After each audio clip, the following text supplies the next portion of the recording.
What is up? What is up, soul peeps? You just don't know what I did. So, this is an impromptu live, but I'm doing all signs for Aries season. All signs, it's a general reading. Hold on a second. Let me get myself situated. So, I just spent about 3 hours recording, thinking I could record and upload it, which I didn't realize because I'm working differently with StreamYard. So what I should have done was press the recording. Well, should have pressed where it was going to the destination and then hit recording. But I was afraid that I would lose my recording. So, oh my goodness. All right. Well, it is what it is. So we're going to do this again. Take two. Thank you for coming, showing up, and supporting. When you do come in, make sure to hit that like button and share this out to anybody that may be interested, as it keeps me in the algorithm. All right. Yes, and I know that I didn't send out a smoke signal, the bat signal, to anybody, but I'm sorry and I apologize. But I was doing a recording for this, and I wasted 3 hours of tapping in, getting the message, and not being able to submit it to YouTube. All right. So today we're doing a general reading for all the signs in Aries season. So Aries being the first one, I will read first. And I read for your sun, moon, your rising, and your Venus. Why? Because you're not just your sun sign. You're not just Aries, right? You have your moon sign, you have your rising sign, you have your Venus. Your moon sign is about emotions, or the secrecy that people don't show to everybody in the world, right? Your rising is the sign that was over the horizon as you were being born, whatever sign that was sitting in. And your Venus has to do with love, self-love, and money. Maybe love of money, right? Then we're going to go into modalities, which is 3 groups for the 4 signs, which is your cardinal, your fixed, and mutable. So the cardinal signs are Aries, Cancer, Libra, and Capricorn. They are the initiators. They are known for their leadership qualities, ability to start new endeavors. They are dynamic, ambitious, and driven, often setting trends and embracing the change. Fixed signs are Taurus, Libra, Scorpio, and Aquarius. They are stabilizers, focused on persistence, reality, and depth. These signs are known for their determination, resistance to change, and ability to see projects through a completion. You have mutable signs that are Gemini, Virgo, Sagittarius, and Pisces. They are adaptable, flexible, and versatile. They are the finishers, capable of adjusting to changing circumstances and embracing transformation. Mutable signs are known for their resources, flexibility, and communicative skills. Salute to everybody that's peeking and stopping in. Thank you for being in the bushes, but do hit that like button just to keep it going. I know you are my people, so please support that. Also, there are no planets in retrograde right now. So that is a hallelujah, amen, because we know that retrogrades can get a little bumpy, sticky, annoying, you name it, it's a pain in the butt. So there won't be any retrogrades until May 9th. Woohoo! All right, now with all that being said, let's go jump right into, before we do that, my calendar is not fixed yet. Sorry guys, but do look in the post section of my channel, the community section, where I'll be letting you know, updating you as to when the calendar is ready, so you can book your personal readings. I am taking personal readings. I just haven't fixed my calendar yet. So if you have Instagram, you can go to Instagram, Foxy Moon Spiritual Alchemist, Foxy Moon _ that's that little line _ Spiritual Alchemist. Send me an email, send me a message that you would like to get a reading. I don't do readings on the spot, so please say, Foxy, can you hook me up today, or can you do this tomorrow? No, I do 2 business days that I respond back into that message, and my days of reading are Thursdays and Fridays from 1 to 5 p.m. Again, Thursdays and Fridays from 1 to 5 evening Eastern Standard Time. Okay, so let's move on. I'm so pedoed that I had to do this recording again. Now I had to do it live, and I didn't.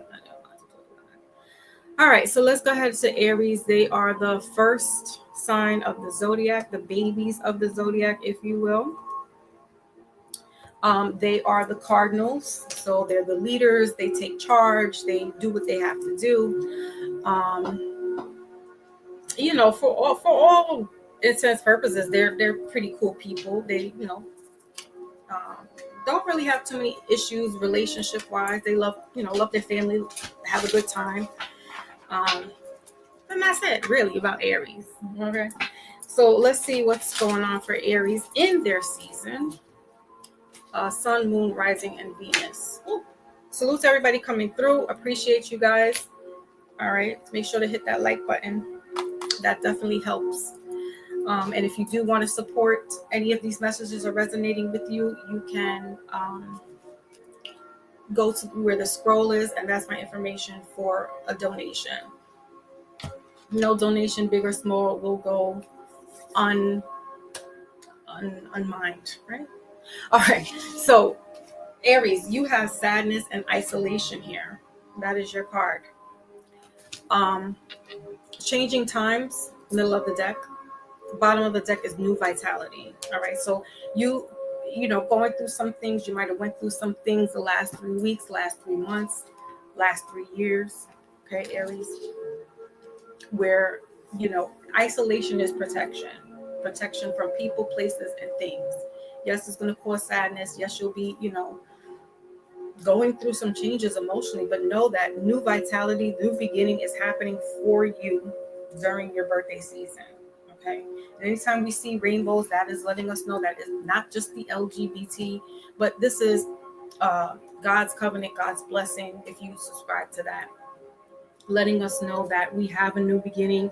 Ace of Wands is fire energy. That is you showing up. So definitely a lot of new beginnings coming out of this isolation. All right, this hermit mode. Let me clarify a little bit using my Witch's Tarot deck, and clarifying what is this sadness and isolation, which is not a bad thing. It may seem sad, you may feel sad, but this is a good thing. You're coming out of that cocoon, right? The chrysalis, metamorphosing into the beautiful butterfly that you are, the phoenix. Okay. All right, so you have the Wheel of Fortune. That's beautiful. Queen of Wands, middle of the deck. Okay, fire energy, that's you showing up. And the Eight of Swords, bottom of the deck here. Air energy. So clarifying this isolation is the Wheel of Fortune. So this is about you and your turn. This is also bringing you fortune, money, prosperity. You may be traveling once you get this money or so, but traveling, seeing, you could be seeing somebody, could be Capricorn, that you maybe had to isolate yourself from, right? Or they live at a distance and you feel sad because you don't have this person around you, but there's a new beginning taking off with you and this person. Okay, it's all in your head with the Eight of Wands, Eight of Swords here in reverse. You're letting go of this trauma that you got going on. I don't even want to say trauma, but you're letting go of these negative thoughts that you've been holding on to, maybe self-sabotaging yourself about this connection, about this relationship, about new beginnings, about anything that's possible, and you're letting that go, letting go of old concepts. All right, so let's move into what is your relationship. Going into the relationship department Aries, and we're using the Romance Angel Oracle. So what's going on for Aries in the love department?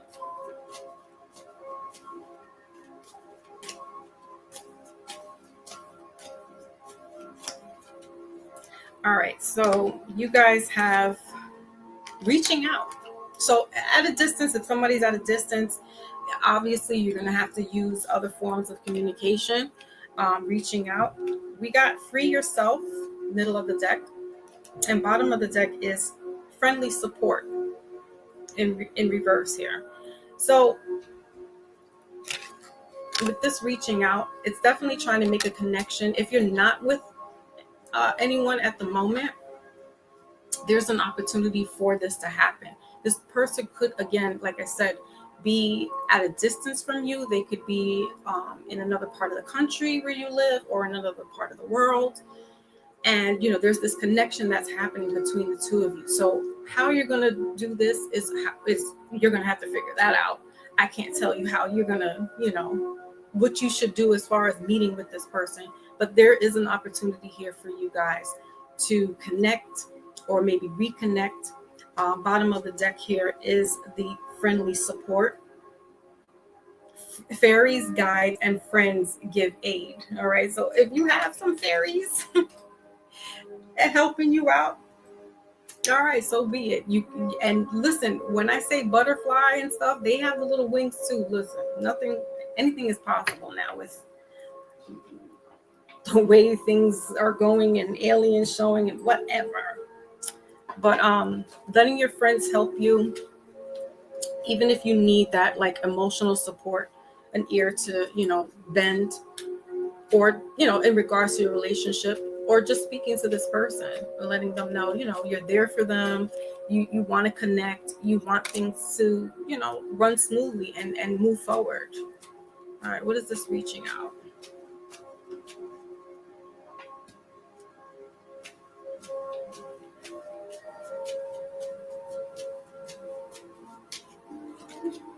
All right, so we got, talking. Okay, so definitely reaching out, talking, letting them know how you're feeling. We got abundance, middle of the deck, mindset, blessings, positive mindset.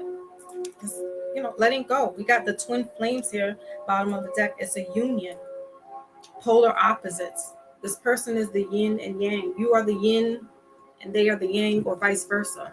Okay. But reaching out and talking to them, letting them know how you feel, letting them know that you're still interested, letting them know that, yes, you would like to, move forward in this relationship. If this is not about a relationship, you're not in that department, this is giving someone the yes, I'm interested in a job opportunity, or yes, I'm interested in moving, getting away from where you were at, all right, to better yourself with that isolation there. Okay. But this is somebody that's definitely, I don't really like the twin flame name, that title, but it's there. This is a divine counterpart, soulmate, if you will. But sometimes the twin flame can be karmic, can be a harsh relationship. And that's only because it's there to better yourself and move to your higher self as well. Okay. So it can be a little rough. It's not always the frills and thrills, the Hallmark card. It's none of that. It's very deep, intense. All right. But yes, talking to one another, sending emails, calling for sure, texting, maybe sending like little affirmations or little like love notes to each other that lets the person know that you're still interested. This person could be overseas, or they are in the military, so they are overseas, or they work overseas for their business. So whatever the case may be, just letting them know that you're interested. Or if this is the opposite and you are on that end where you want to know if this person's still interested in having this conversation with them, is going to be key for you. All right, Aries, so that is your message for your season. Oh my gosh, I can't believe I'm doing this all over again. Guys, I really seriously took 3 hours to do this. Oh, I guess it was meant for me to be live. All right. Leo is next. Leo, Sun, Moon, Rising, and Venus. One of my favorite signs. Not the favorite, but it's in the top 5. Leo is the sun energy. It bows to no one. It takes in, the shine. And sometimes Leos can get a bad rep because of that. They may be egotistic or, how do you say, conceited and whatnot. But that's not the case. They're just sure-footed. They move with confidence. Leo is a fixed sign, so sometimes they could be a little stuck and stubborn. They could be standoffish, and that's what gives people that they think, Leo thinks they're all that. No, they're just observing, waiting for the right time to move. They are the lion, so they move with precision. They move stealth-like. They, it's all calculated, right? And Leo has that big heart. They're lion, big-hearted, and so they love their family dearly, deeply. Their friends deeply. Okay, so Leo is big-hearted. So okay, let's move on to see what is the message for Leo, Sun, Moon, Rising, and Venus.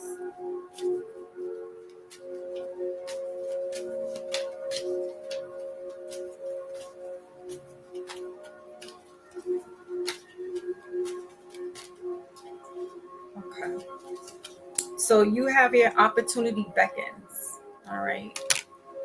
Middle of the deck is believe and succeed. Oh. So there's some opportunities going on here. And then we have darkest fear, bottom of the deck. That could be that self-doubt, not thinking that you're good enough.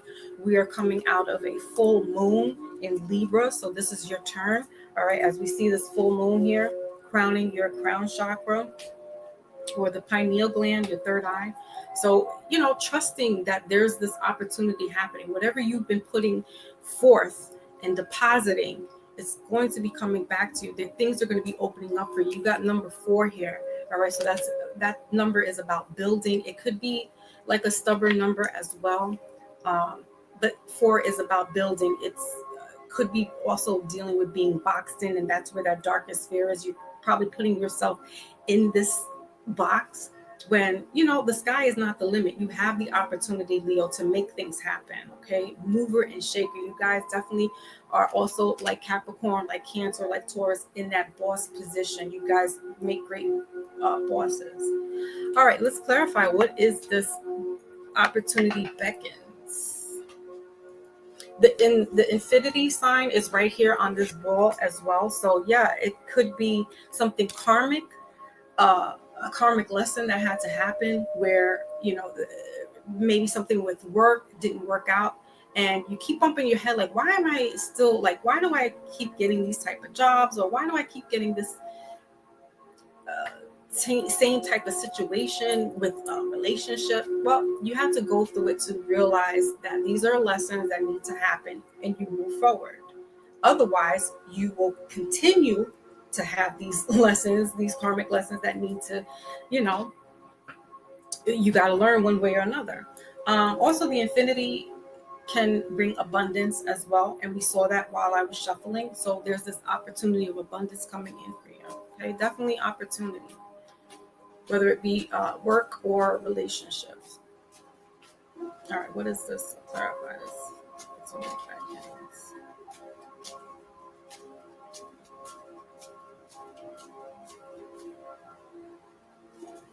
All right, so you have the Ace of Wands here. All right, new beginnings, fire energy showing up. That's Aries. Got the Two of Swords, middle of the deck in reverse. Bottom of the deck is the Seven of Wands. More fire energy, Aries energy. That's you, Leo, as well. You're showing up there.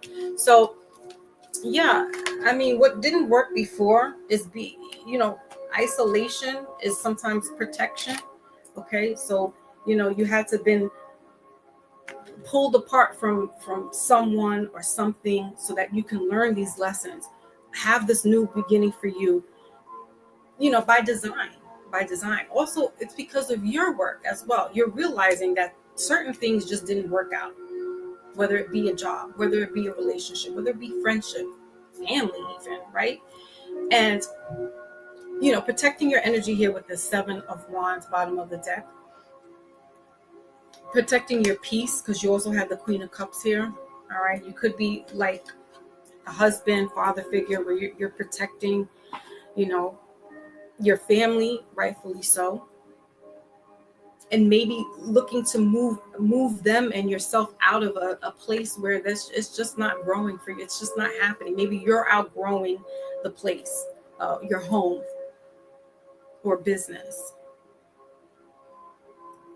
But Leo, know that whatever you've been planting, metaphorically speaking, or literal, it's coming through. It's coming through fruition.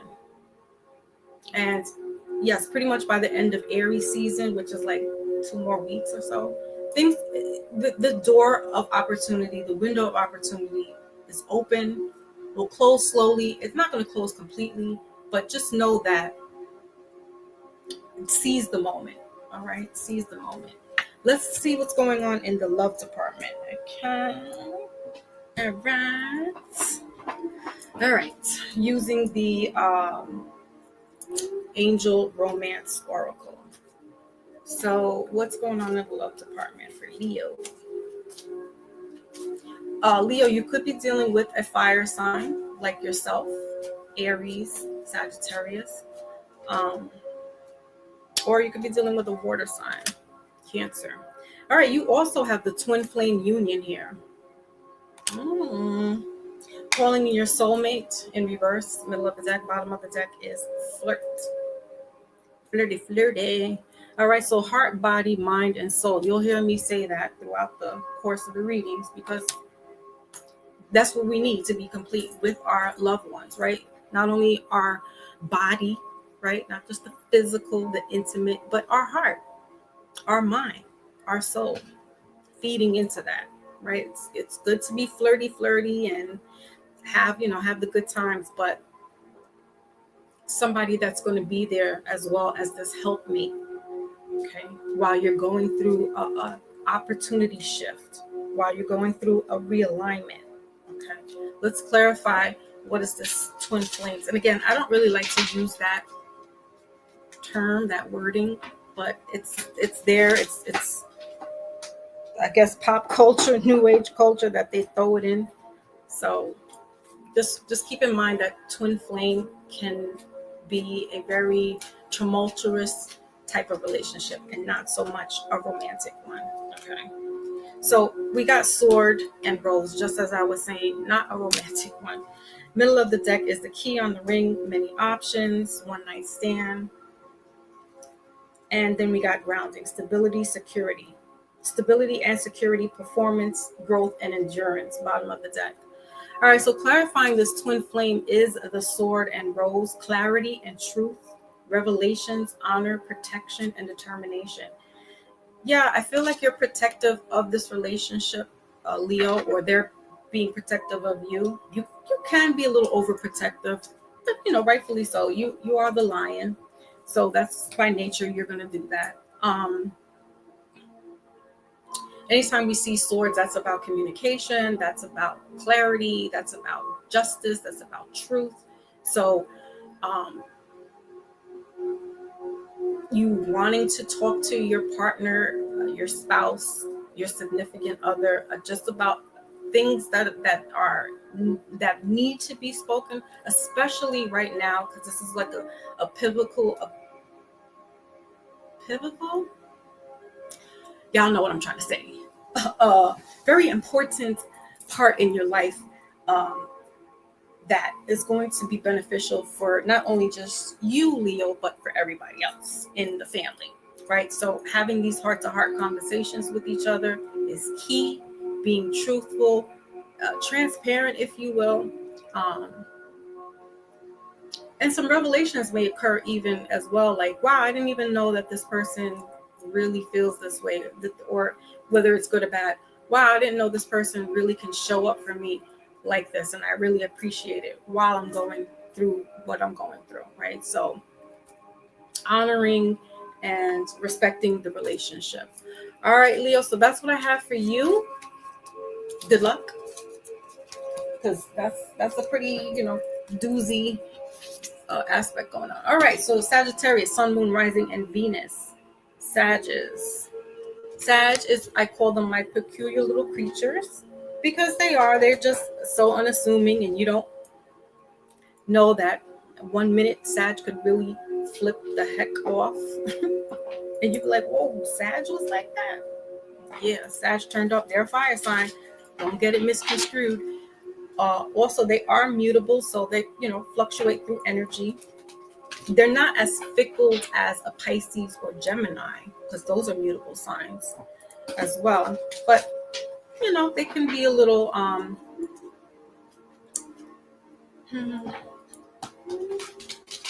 trying to figure things out, for better lack of words. All right, so let's see what's going on for. While he's in the building, for a moment, I thought plane changes. Oh, plans change. Yeah, no. I was recording and whatever. I recorded for 3 hours because I was going to post this up as a recording and not do live. But usually, I come through early. But thank you for showing up, Wally, on time for your Sagittarius reading. All right, so let's see what's cooking for Sag in Aries season. Sorry, Aries season has been shortchanged, but I think you have that card too. All right. So you got clarity of belief, Sag. Middle of the deck is dedicated effort. Okay, the Three of Pentacles, so this could have to do with work. And then bottom of the deck, you have seek the truth. All right, there goes that clarity again. So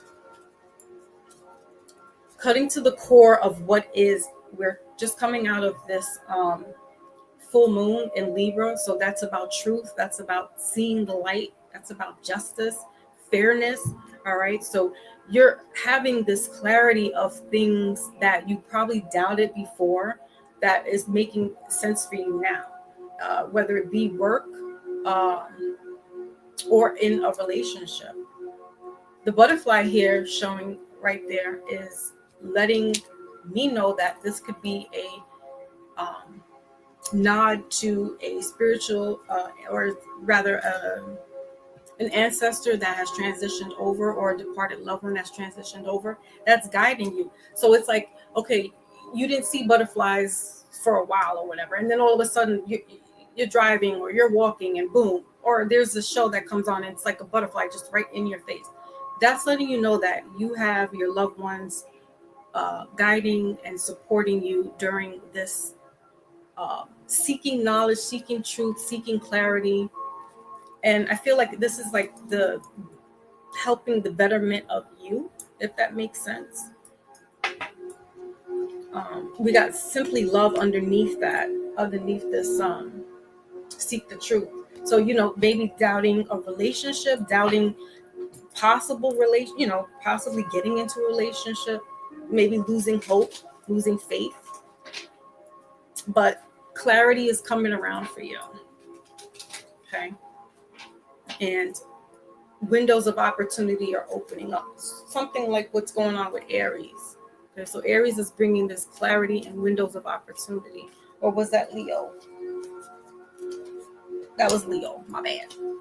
All right, so let's clarify, what is this clarity of belief?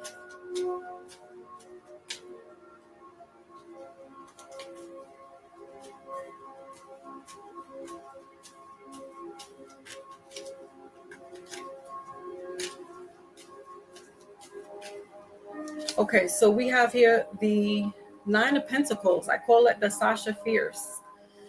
So Nine of Pentacles is like this energy of being self-sufficient, not really needing from anyone, not really wanting from anyone.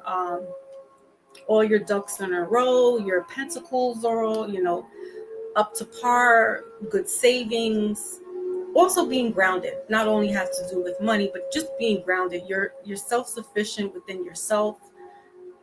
That's that clarity. It's giving you this boost of esteem, if you will. Middle of the deck is the Fool card, Aquarius energy, taking that leap. And then you got the Six of Cups here, bottom of the deck. So you could be dealing with an earth sign, Taurus, Virgo, or Capricorn, or a water sign, Cancer, Pisces, Scorpio. But nonetheless, you're definitely doing fine by yourself. You're doing good with that Nine of Pentacles there. And for some reason, I'm getting like show offish, which, that's not really Sag, but I feel like you earned this spotlight, Sag. Like you might have been in the dark for some time, like, metaphorically speaking, but you're coming out of this shell and you're breaking loose, and there's a whole, like, because even this guy has like this illuminating aura around him that people will see you and gravitate towards you, or just admire you from afar because they see this, the spark, this coming to a light alignment. So let's see what's going on in the love department then. Shall we?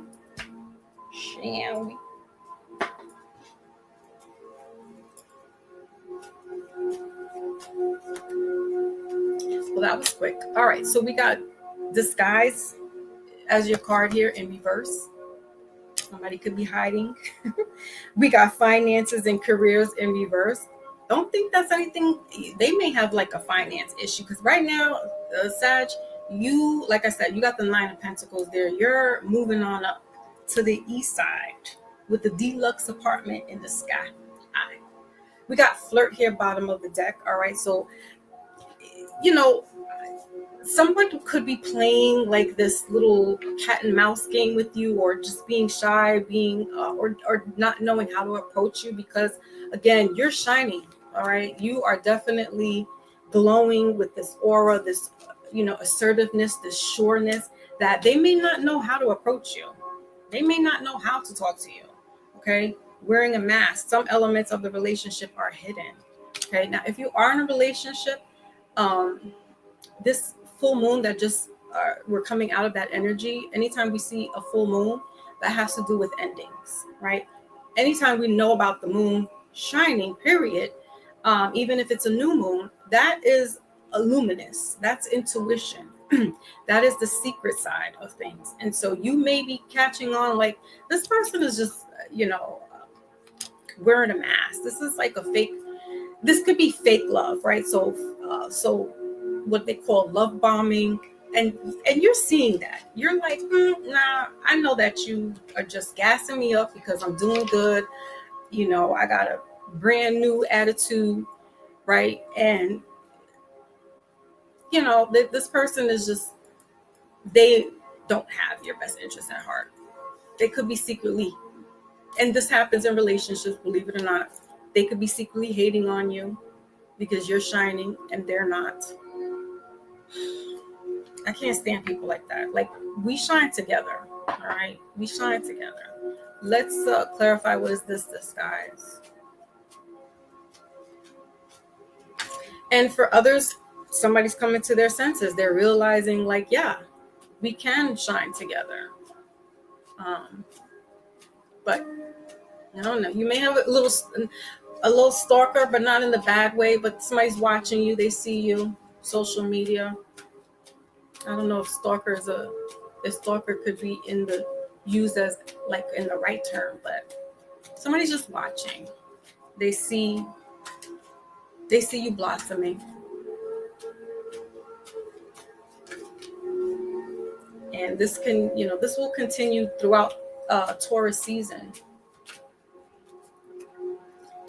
So karmic relationship, clarifying this disguise here. So yeah, this person has some kind of like negative stuff going on with them. It's them, not you. They're just not happy people. Middle of the deck is the Clock. Time to heal. Bottom of the deck is Camera. Somebody, if this was someone that you were with and you broke up with them, they could be looking through their camera, their phone, just remembering the good old times. reminiscing. But if this is someone new, or you're in this relationship, but things, like any relationship, can have some turmoil, some intensity. It's working its way through. Okay, that's what the karmic relationship is working through some tumultuous times, but also learning from this, right? Learning from this karmic relationship, whether you want to stay with it or let it go. It's totally up to you. I'm not here to tell you which way to go about it. Just letting you know that it is lessons learned. Okay. So you can appreciate that because you're growing from that point, right? You're spiritually growing. Okay. All right, so that's what I have for you. What else? We have passion underneath that. All right, so fire energy, Aries energy here with this camera. Yeah, they're really into you too. On the flip side of things, Sag. If this is a single Sag, somebody's like really into you. The disguise is that they could put like an avatar, not of their self, something or somebody else, right? That they don't really show you who they are. So it's kind of like playing this guessing game, right? The cat and mouse thing, where they're just like watching and lurking in the bushes. They like you. They don't know how to come about it. Okay. And as you can see here, she has like this aura around her as well. Okay. So yeah, you definitely are glowing up, Sag. And people may not know how to approach you, may not know what to say to you, how to say it. So that's why I feel like that's where the cockiness comes in, because it's like that you got this, right? But not to flaunt it. And I know you guys won't do that, but you got some bragging rights right now. All right, so that is it for the fire signs. Let's get you your wisdom oracle. Switch over to the wisdom oracle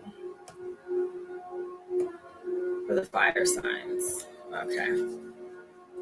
All right, wisdom oracle for the fire signs. What do they need to know?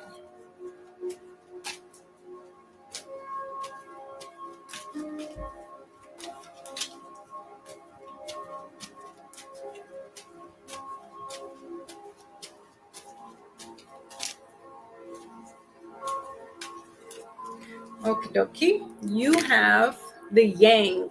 That's fire energy for sure. Middle of the deck is breathe. And bottom of the deck is the never-ending story.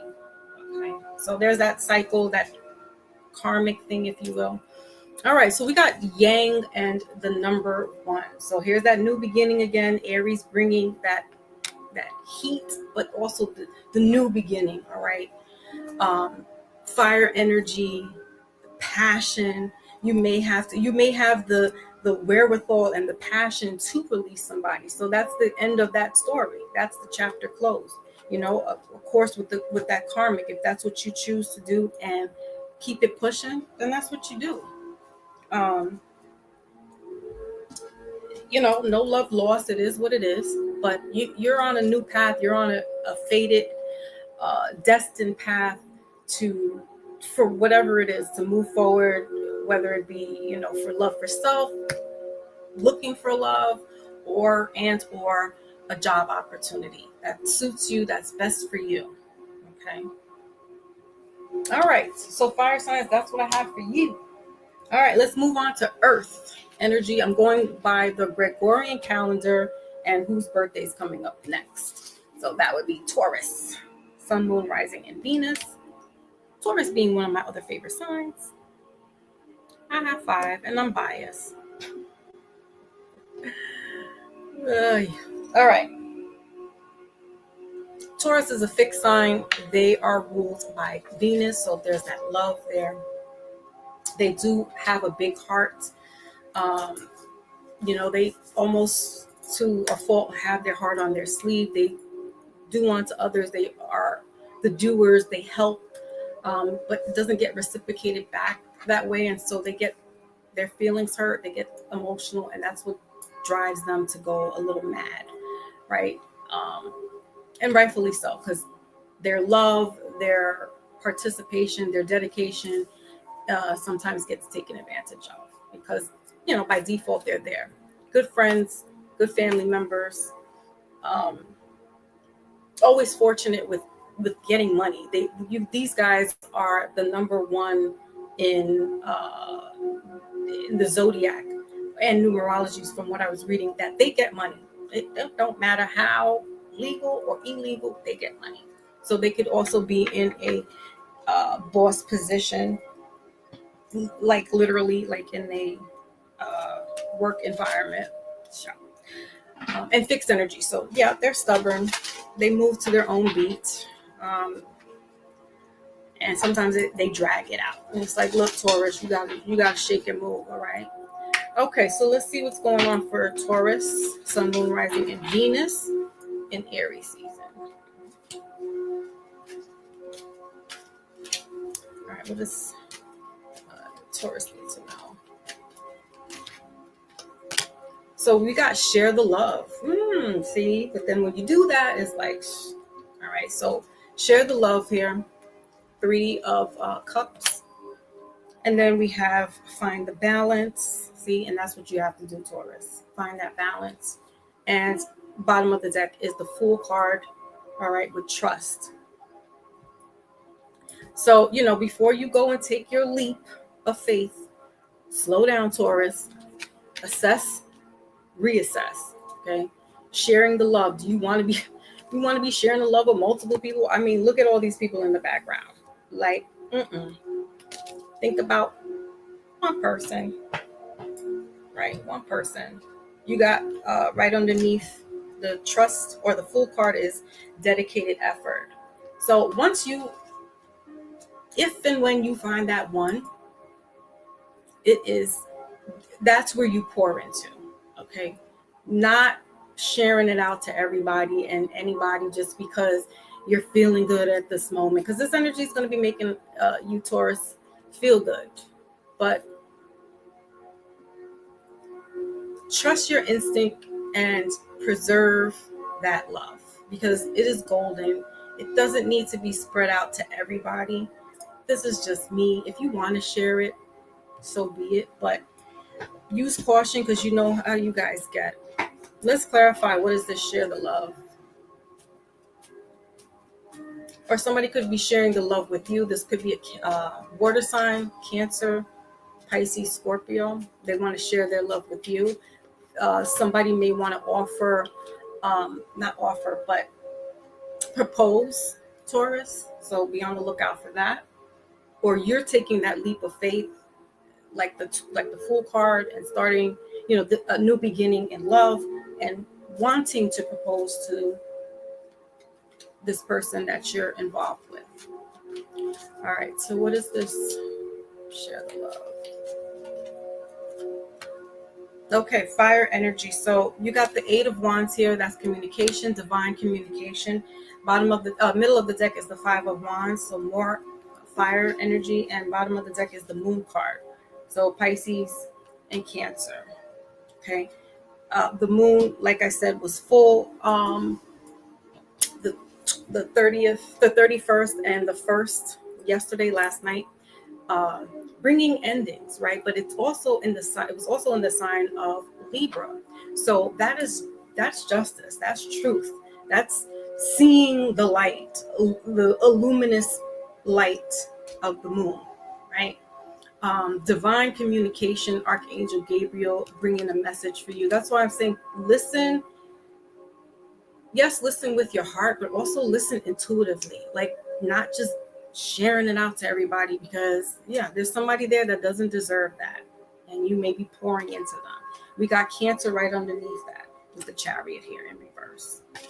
Somebody could be riding away with your love, and you could have been giving it all along to somebody else, right? Again, we're not in any retrograde, specifically Mercury, so you can talk this out to your significant other. Be, authentic, truthful as best as possible about how you feel. With the 8 of Wands being about communication. All right, let's check in with the love department for Taurus.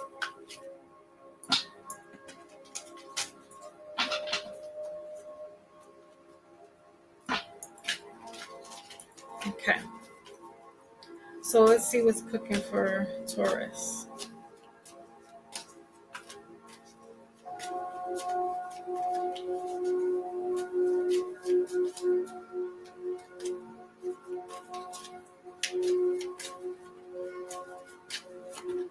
Okay. You have falling in love. Middle of the deck is let go of control issues. All right, Taurus. Yeah. Sometimes you get like that. And then we got true love, bottom of the deck. So whoever this person is this is confirmation. And that's probably why you want to like propose or be more involved with this person, because you are falling in love. You do feel like this is your true love. You feel like this person connects with you on all levels, right? Um, suddenly it says feelings that this is the one come through, spending time with this person.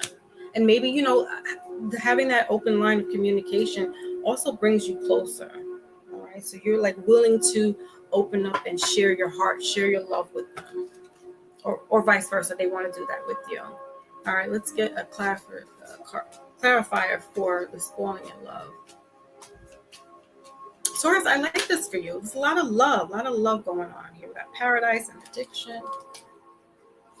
But don't lose sight of having love for self. I know it's easier said than done, but try not to lose sight of that. Okay.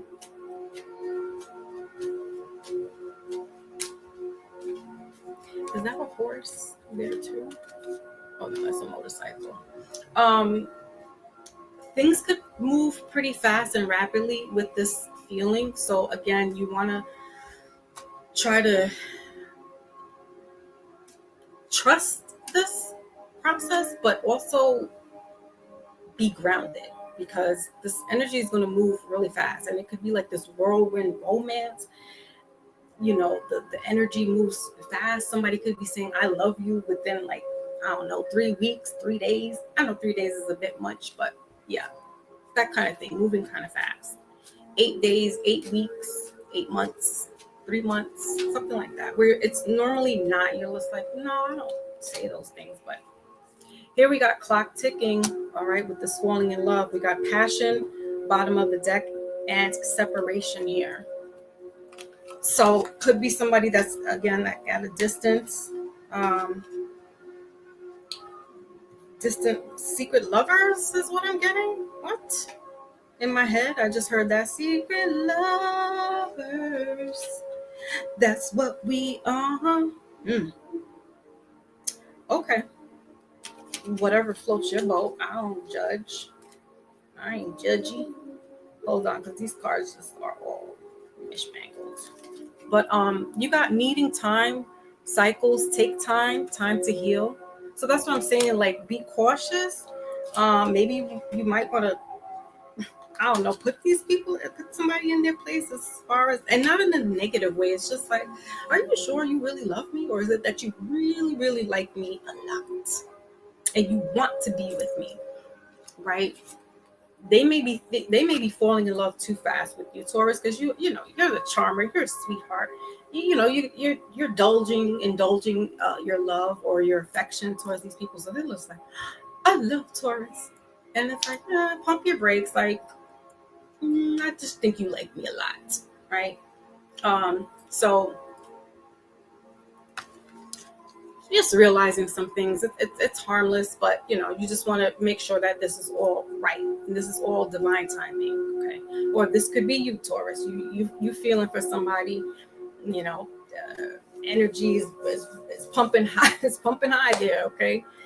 Could be some sexual healing going on. So again, you definitely do want to reassess. Okay, is this really love or infatuation? All right, Taurus, that's what I have for you. That is your message. All right, next up is Virgo. Virgo, Sun, Moon, Rising, and Venus. Virgo is the sister sign to Pisces. They are ruled by Mercury, so that's about communication. Um, they're immutable, so their energy, fluctuates. Artistic people. Look at what's his name? Michael Jackson, Beyonce, for starters. So Virgo, Sun, Moon, Rising, Venus. Also, they are very detail-oriented people, so they definitely pay attention to the fine line of things. They pay attention to what's in the box as opposed to out of the box, which isn't bad, but they can kind of like just be too narrowed in. All right. So Virgo, shout out to my master teacher, my mama. She's a Virgo. Sun, Moon, Rising, and Venus. All right. So we got dreams coming true. The full card again, trust, middle of the deck. Bottom of the deck is the third eye chakra. Okay. So the pineal gland. Dreams coming true. You may be trying to manifest that, or this is actually coming through for you. With number 9 here, that's about endings. So while this full moon energy is leaving us, something has broken through, if you will, that whatever you've been asking for, maybe for the last 9 days, 9 weeks, 9 months, 9 years, there's a breakthrough happening. And intuitively, you know this, you see this. There's this healing right here underneath that with the star card. All right. So you also may be needing to trust your instincts and not just going off of face value, right? Not just going off what people are telling you or people are saying. You trusting your intuition, okay, your instincts. Let's clarify, what is this dreams come true? This is universe, source, most high conspiring to make things happen for you. Okay. Your heart's desire.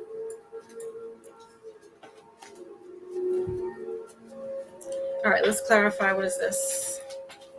Dreams come true.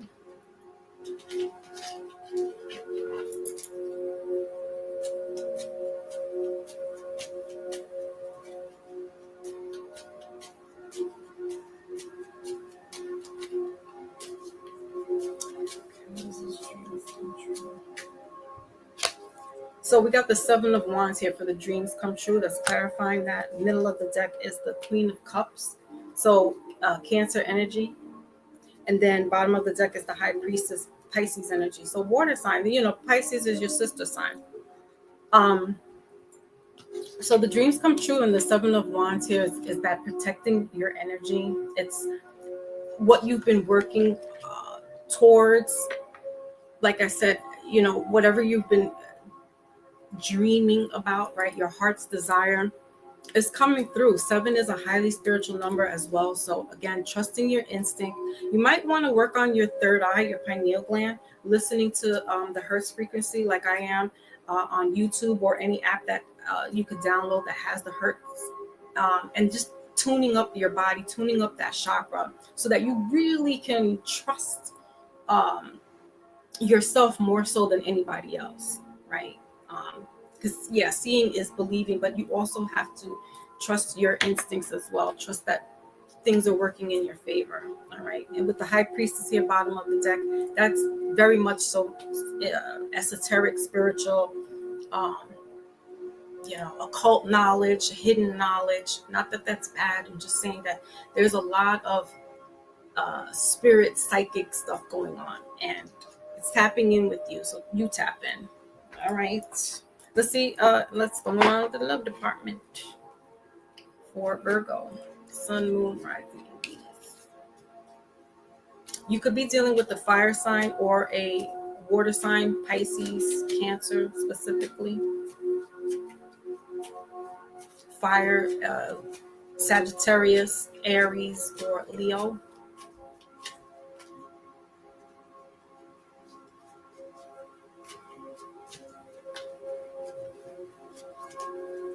Ooh. Romance doesn't want to talk right now. Virgo, what are you hiding? What do you not want to tell?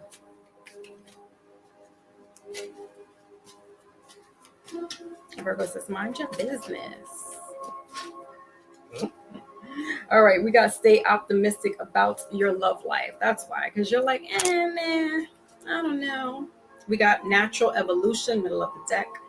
Bottom of the deck is tease. I don't know, Virgo, you may not be having any interest at the moment, and that's fine. You know, your eye your eye is on the prize of something else and not necessarily about a relationship, and that's fine. You want to get yourself, squared away first and foremost before you leap into something else or leap into somebody. Um, and that's fine. Let's clarify. What does it say at the bottom? Positive thinking and faith will bring your romance. I mean, if you're doing all this wishing, you know, and if you want, throwing that wishing for this love life for measure, for shits and giggles. We got Phoenix here. Not enough. Middle of the deck. Bottom of the deck is seduction. So it definitely wants something substantial, not, physical only. You want to have the real deal that checks off all the boxes for you. So, you're going through a evolution, Virgo. So I feel like you just don't really, you're just not interested in having any type of relationship at the moment, and that's fine. You may change your mind as things progress, but right now you're just working on you. Getting yourself together, and that is perfectly fine, Virgo. Don't let anybody else tell you different.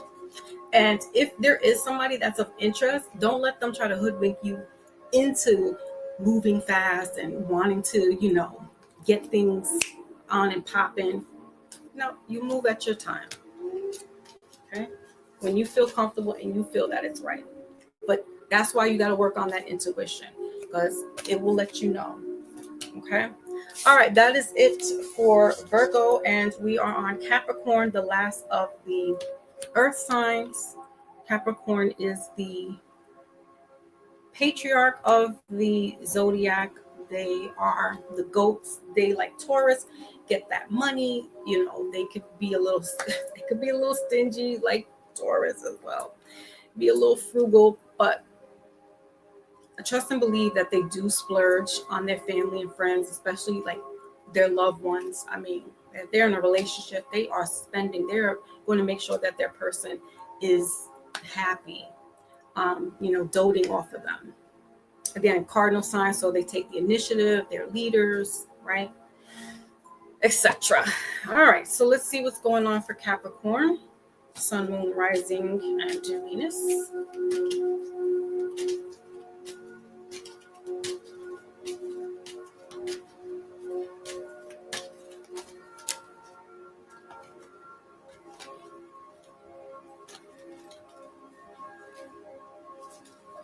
I'll make sure these cards are upright too.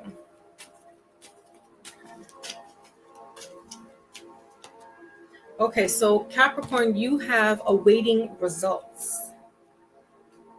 Interesting. Bottom of the deck is spread your wings. Okay. Number 2, bottom of the deck. And, middle of the deck. And bottom of the deck is the the throat chakra, or the 4th chakra there. So speaking up, right? That's what the throat chakra has to do. Communication. We're not in any retrogrades, especially Mercury, so there's no reason why you can't speak up, Capricorn. Awaiting results. Now that we're in the spring equinox, this is the perfect time to, metaphorically speaking, sow, I don't know, your wild oats, but be careful. Because awaiting results, you may be waiting results on a VD, or somebody is PG. But this is growth for you, and maybe growth in learning how to speak, correctly to people. Sometimes Capricorn, you could be a little harsh with your words, like Taurus, Leo, you are ruled by Saturn. So that has to do with discipline, authority. And yeah, it could be a little aggressive, right? And so you're needing to practice with that throat chakra, listening to the Hertz on YouTube, or downloading an app that can help you with tuning up your throat chakra, maybe doing some mantras, right? And tapping in. Again, we had this full moon that is leaving in Libra, and we have this moon back here, 7 being the highly spiritual number. There could be some downloads as well for you, Capricorn, that you may be doing a mind over matter type thing, where you might be, disclaimer, I'm not a medical professional or a nutritionist, but there may be something going on with your throat other than you having the way you talk to people. There could literally be some type of thing going on there. I don't want to speculate, but you read between the lines, Capricorn. So you might have went to go get some tests done, and now you're waiting for the results. You did the right thing by doing this now, because waiting, I feel like it could move further throughout your body. Okay. So you doing that, nipping it in the bud now, is good. What is this? Is this a little apple? Yeah, that's an apple there. And they say apple a day keeps the doctor away. So you definitely want to, while you're going through this process, yes, it's a health scare, but you want to start dieting and exercising, eating right, okay? Taking care of yourself a lot better, Capricorn. That's for some, not all. All right, so what is this awaiting results? Let's clarify this.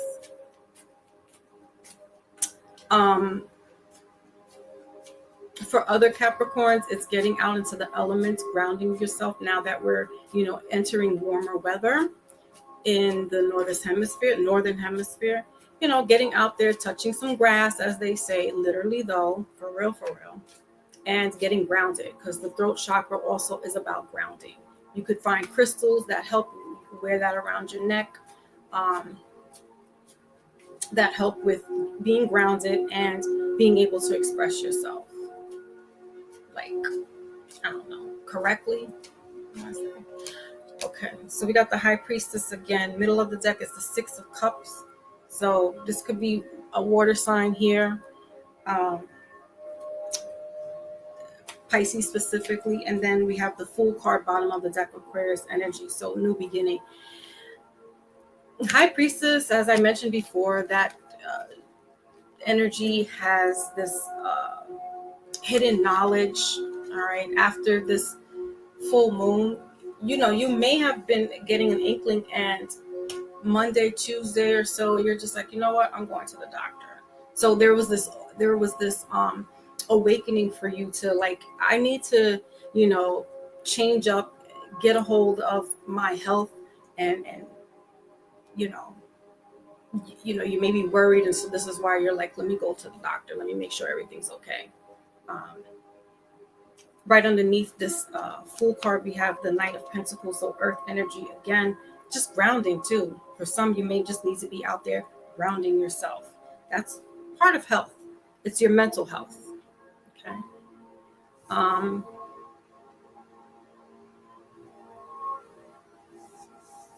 If you are a religious person seeking some guidance, and doing like some type of therapy with this person could be helpful, again, with the mental health, relieving the fears that you may be having. Okay, so speaking with a high priestess, somebody who's or maybe an elder, a spiritual elder. Okay, all right, let's move on to the love department. I don't want to get too gloomy with you, Capricorn, because we're waiting for results, right? So like I said, this could be a Pisces or cancer that you're dealing with, that you were dealing with or are dealing with. Um,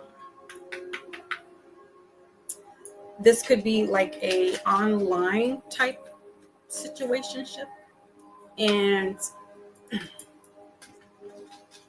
you may be just waiting to hear back from this person to see like if this is like legit. Like, I don't know, you might have run a background check on this person. Okay, Capricorn. So you're like waiting for the results to see like what's this person about.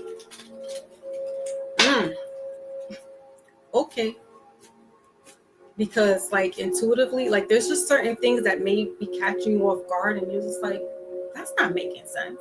Like in your gut, you're picking this up and you're like, let me see what's going on with this person, because I actually like them, but let me make sure, let me find out what's going on, what's really good. So Capricorn's doing their research, their investigative work. Okay. Or like I said, you met this person online, you like them, you want to get to know them. Yeah. We got freedom here in reverse. Bottom of the deck, middle of the deck is flirt. Yeah, it's going good. So we're flirty, and that's why you're like, concern. Self-love in reverse. I don't know. What does this freedom say? Healthy space and room to breathe. Well, that's what you need, Capricorn. You need that healthy space. Yeah, they might have told you that they got out of jail or they've been locked up before, and you want to see like what they were locked up for. I mean, listen, this day and age, I don't blame you guys. I really don't, because we don't never know. Some people could lie and be like, no, I've never been, incarcerated, blah, blah, blue, blee, blee, blee. And meanwhile, they got a rap sheet long as a laundry list or a grocery list, right? So you just don't know who you're catching up with online. And it's best to be safe than sorry. Not to say that can't happen with meeting someone in person, but online is a different beast, different spectrum. All right, what is this freedom? Clarify this freedom.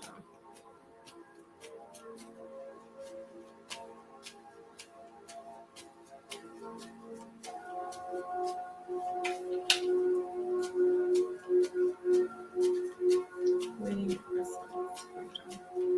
freedom.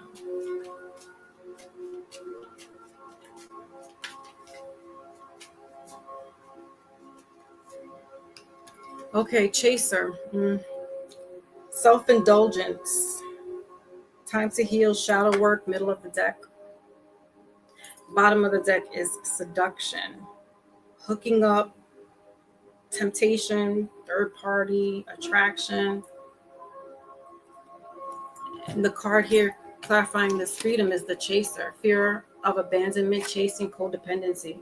I also feel like somebody could have been married, still married, but they're acting like they're free. They're acting like they're single, okay? And they may have some codependency issues where they have to be with somebody, okay? Or Capricorn, this could be you. You just got to be with somebody, but be cautious, because that's not a healthy, you're trying to get healthy, right? And you get emotionally involved with somebody that doesn't have this healthy maturity in regards to relationship. This is not good for you. And vice versa. Like you just need some time for yourself.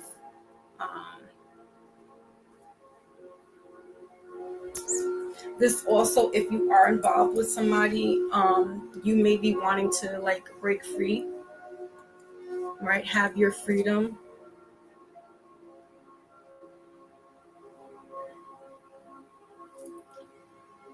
But the other person is having fear of abandonment, maybe because you've been taking care of them, Capricorn, for so long that they don't know what to do.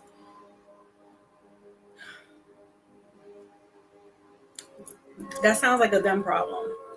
So they got to figure it out. But you got your health to take care of. You got your body to take care of. let alone sit there and worry about somebody else, what they got going on.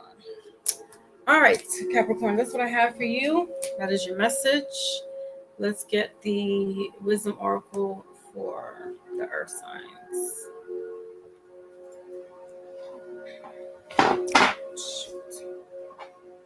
Okay. Wisdom oracle. Good luck to them. Wally. Okay. Wisdom oracle.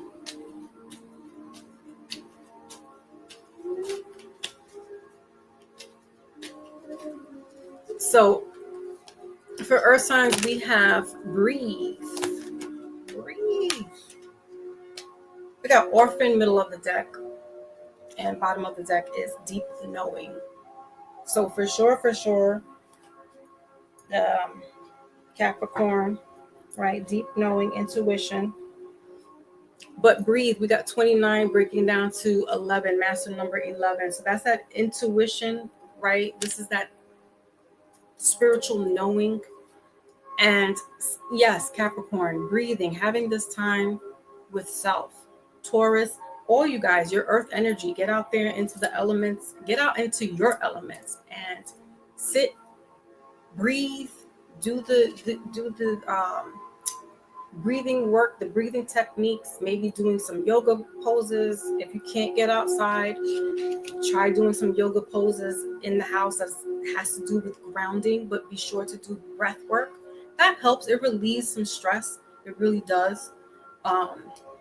And yeah, just, having the intuitive wherewithal to know what you're releasing, what person, place, or thing that is, for you and not for you.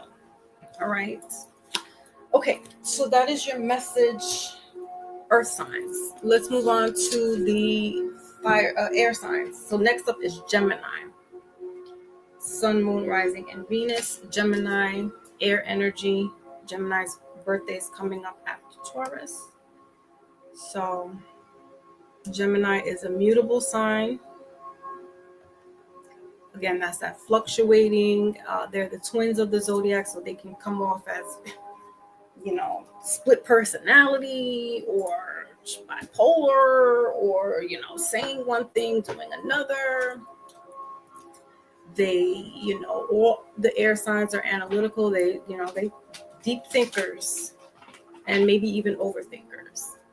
So, all right, let's see what's going on for Gemini.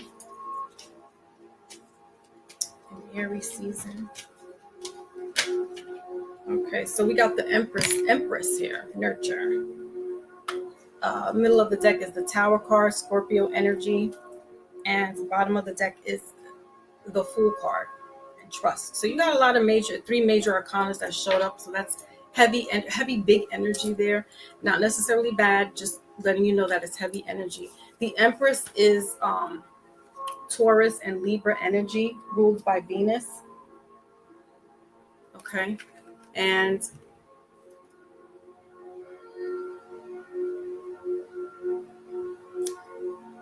Gemini, something kind of like what Capricorn is going through, where it's like trusting your instincts. You may also need to go out into the elements, do some grounding, but also nurture yourself. So if this is like a Gemini female, it's knowing that, you were made specifically as is, right? Not letting social media dictate how you should look, if your body, not having like body, dysmorphic, right? Like having body issues and stuff like that. You are made specifically tailor-made for you, yourself, and yourself. And possibly your person or a person, right? But not getting fooled into thinking the grass is greener on the other side. Let me change or switch up. Sure, wardrobe changes is cool, lipstick, makeup, that's fine. But when you start really changing your body, your face, that's a problem. And, that's a mental health thing. We got to seek help, right? Not saying that you're mad, crazy, but there's some kind of self-doubt, self-esteem issues, right? So we want to work on that, right, Gemini? Um, yeah, dedicated efforts right underneath this trust, the Fool card, Aquarius energy. Dedicate some time to yourself. Maybe do some workout outside if you want to enhance your body that way. Let it be natural.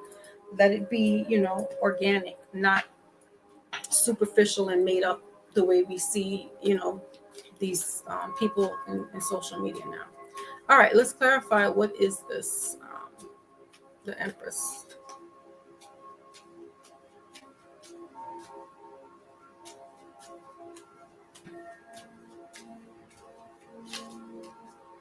Okay, we got the King of Wands there. Middle of the deck is the Four of Cups, water energy.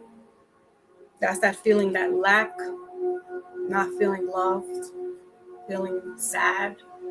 And then we got the Five of Wands here in reverse. So arguments, chaos. All right, so the King of Wands is fire energy, Aries, Sagittarius, and Leo. This could be somebody that likes you for you, right? There's no altering your body, Gemini. Even if this is a male Gemini, right? I gotta get muscular and I gotta be, tip top. You should be at your tip top health peak, right? Be in shape for you, for your health. But when you start like doing all these other enhancements, that's when other problems start to happen. Okay. The King of Wands is a very charismatic energy. They can be bringing some sexual heat to you, Gemini. Um, this is someone who is mentally mature and emotionally mature and sexually mature. So this is an Aries. They have crafted, let me just say this, they have crafted their art of making love, Gemini, if that makes sense. But I feel like that's your match, Gemini. You can hang with the best. And don't get caught up on the genders. Know that we have masculine and feminine energy in us both, right? So however it is for you, Gemini, if you are the male Gemini, then that's the female coming through for you, the Empress. And female Gemini is the King of Wands. All right, so let's check out what's going on in the love department. This definitely could be a spring love, a new beginning for you. We have healing connections, middle of the deck. Bottom of the deck is divine timing. Mm-hmm. Then we got magnetism in reverse. So there is a gravitational pull to each other. I don't get that for you guys. I'm getting that. First, I'm getting for some Geminis, you haven't met this person yet, but they're in your circumference. Okay. And then for other Geminis, that it doesn't instantly kick off with this, I've known you all my life, this magnetism. I think it's a slow burn, which is good, and it will work itself out because it is in divine timing. Bottom of the deck. Okay, so let's clarify a little bit more. But yeah, this isn't like this instant. Like I said, the person that you're dealing with or you may meet with is sexually mature. Okay. They're emotionally mature, but they carry a lot of passion. So they conceal it. This could be a Sagittarius too, because like I said, Sagittariuses are unassuming. You don't know what the little package they got going on holding inside of them. Boom, they let it out to their person. It's like, what? Yeah. So let's see what this is. Teddy bear. Blooming romance. Okay. You got middle of the deck seduction. Because that's all good and well. It can happen. But this person study the art of sex, not of war. Then we got not enough here, bottom of the deck. Frustrations, ego, fear, self-sabotaging, lacking confidence. It's like the two of swords. Like, you know, but don't want to like face reality. All right. So teddy bear, interested in you. Blooming romance, want to date and flirting. And the flirting is very like sweet. It's not like the sexual flirting that you hear, because there's more than one way to skin a cat, right? And there's catching a fly with honey as opposed to vinegar is better. It's sweeter. So this person is seducing you, Gemini, or you're seducing them in a way that's not vulgar, not like, you know, triple X rated. It's very like lighthearted, sweet, and yeah, it's a blooming romance. It's not something that's going to be just so boom explosive. They're interested in you, you're interested in them, but they want to take their time. They want to study you, or you want to study them. Either way, you guys are. This is going to be a nice little romance and steamy at the end. Steamy. All right, Gemini, that's what I have for you. That is your message. Okay, let's move on to Libra. Now, I don't say this. I mean, I repeat what I heard, but I didn't make this up. Word on the street is that Libra, Scorpio, and Aquarius, they're flirtatious. Is it harmless? It can be, or it can be overt, where they're just letting you know, like they really are interested in you. They want to, you know. So I didn't make that up, but trust me, I have the experience with the male and the female Libras that I've seen in action, and how they can be, and they're charismatic, and you know. So yeah, all right, Libra, let's get it on. Let's get it on. Let's see. Hold on a second. Oh no.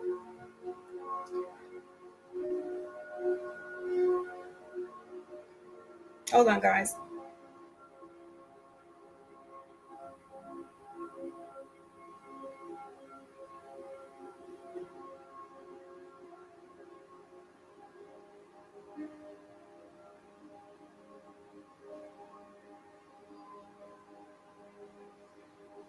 Okay.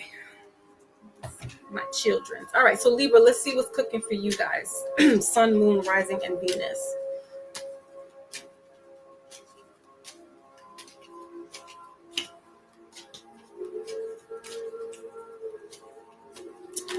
Libras are the cardinals of the air signs. So leaders, right? Getting things done, the initiative. Um, and they also represent the scales, justice in the tarot. So, you know, truth, justice, righteousness, fairness, what Libra represents. They're also analytical, the air signs, you know, things are in their head. They think and think and think. So we have here challenging times, middle of the deck. And then bottom of the deck is blossom, judgment. You guys had that before in that upload that I was trying to do. So darkest sphere number 9. All right, that's about endings. And again, I'm going to reiterate that we are just coming out of a full moon. This could have been more so towards the lunar eclipse that we had about a month ago, back in March. And you might have been going through some dark times there, okay? Emotionally, mentally, maybe even physically. But with this blossom, you know, and this Aries, the new beginning, right? it's coming to light. And a lot of the stuff that you went through, granted, it had to happen in some ways. That might sound cynical, but these are lessons that we learn while we're going through these hardships, right? Whatever the lesson is for you, Libra. But know that there's judgment in favor of and for you coming out of the dark times, right? But you got to let that fear go, because fear can consume people if they allow it. So realizing that what's done is done and it's time to move forward. Okay. All right, let's clarify a little bit with this. What is this darkest fear here? This could have even been going back into the winter time. Okay, 9 days, 9 weeks, 9 months, maybe even 9 years. But I feel like this is more recent. All right, what is this darkest fear? The King of Pentacles. Okay. So it could have been a relationship, because we have here the Three of Swords. So that's a separation or a very bad breakup, a divorce. This could have been dealing with infidelity, all right, cheating, third-party situation. And then Nine of Cups, bottom of the deck. So that's definitely somebody who was like glutton. Oh my goodness, you got Judgment right underneath this with the Nine of Cups. So judgment. So there could be a divorce because of a third-party situation, or and that fear could be either you're on the receiving end of it, where you're fearful of what's to come. You've probably never been by yourself or what have you, or maybe the spouse is deceased. Okay, Earth energy, King of Pentacles, and you have to start over, Gemini. And that's that hard breakup, right? Or that hard, ending that is tough, especially with a death. Yeah, divorce kind of feels like a death. You do mourn it, but nothing like losing one eternally like that, and that's it. All right. But again, as Judgment showed up, it could be a settlement coming for you. Not that makes much of a difference, but there's a closure, is what I'm getting to. There's a closure. There's a chapter in your life that's going to close out, right? With this 9 here.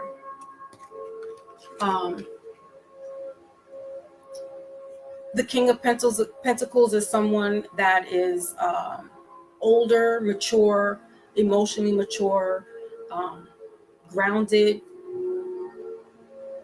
You could be dealing with a earth sign, Libra, so Taurus, Capricorn, or Virgo.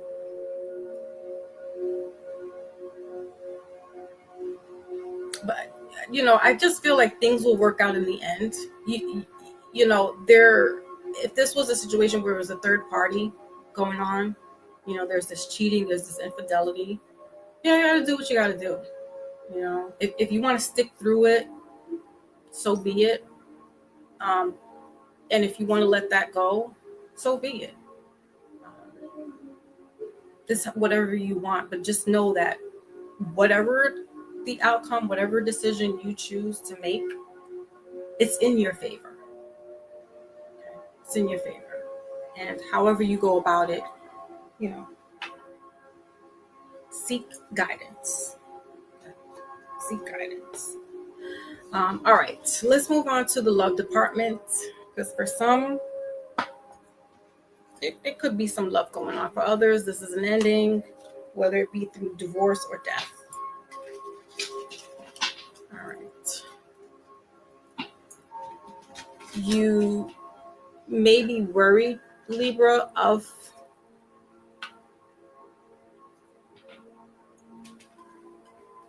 I don't know if it's motive for this person, but I feel like you are just, maybe because of previous relationships or the previous last relationship that might have been a doozy for you. It's like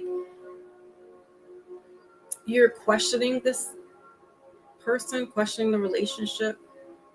I mean, and rightfully so. You have every right to look into it and see if this is really right for you, if this person has really got your back, if they're really going to be invested with you, mind, body, and spirit or soul, if they're going to be financially invested with you.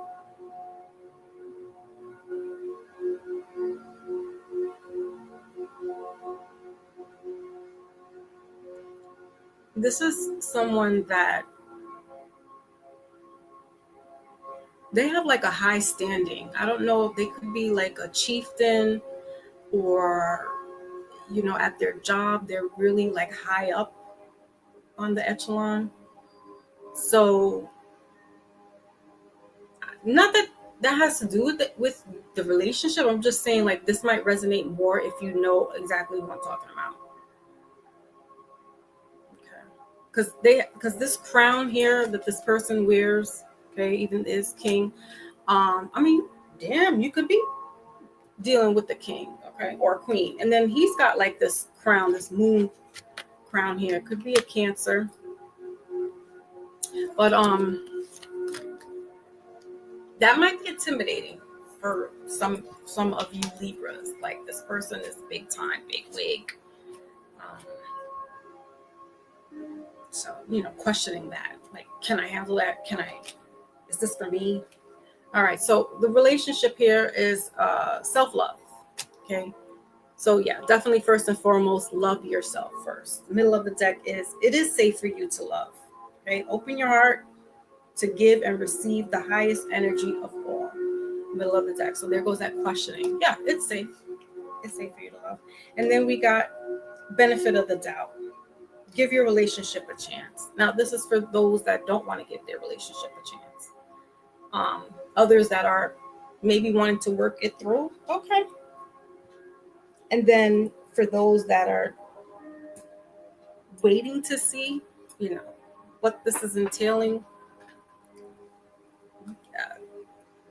I feel like that's probably it. Like you're giving the person the benefit of the doubt, but there's something there that's questioning you. And it might be because this person is like really big time. Like either they're like the CEO of their company, or they're like, I don't know, they may be a king in their country. I don't know. I'm just saying. Or they're like a captain of some, like there's this title that is really can be a little intimidating, and I feel like that's why you're like, I don't know about that, Libra. It might be a little challenge for you. All right, what is this self-love? Let's clarify the self-love.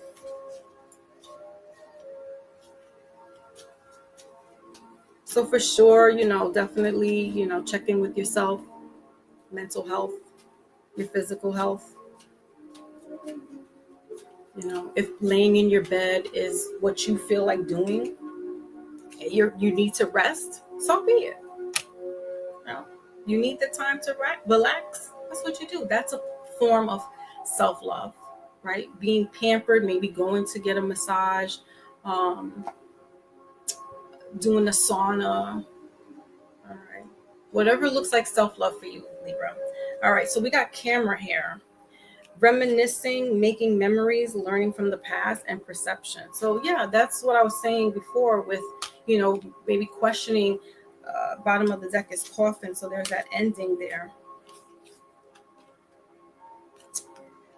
With the heartbreak, it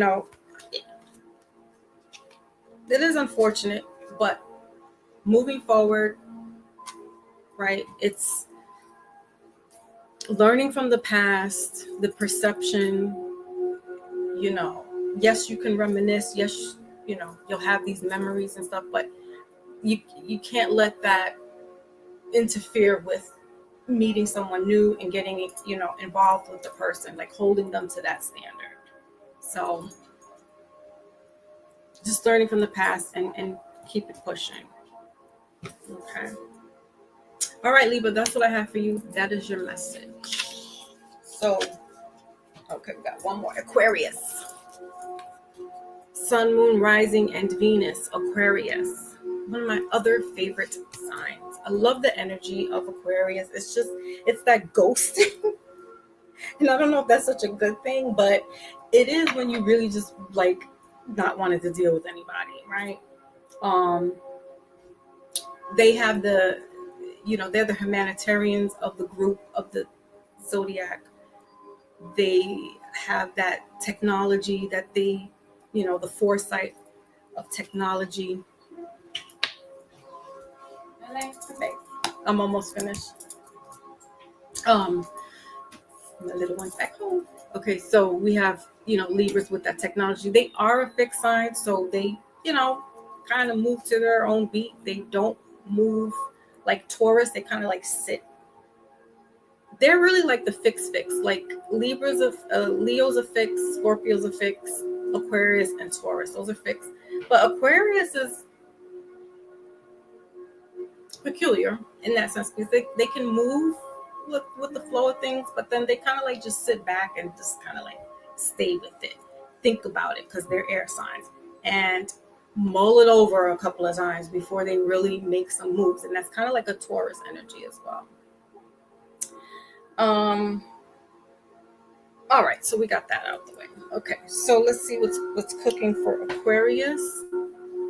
Just check the message. Aries in the house. Salute, Sky. Sky WTPP.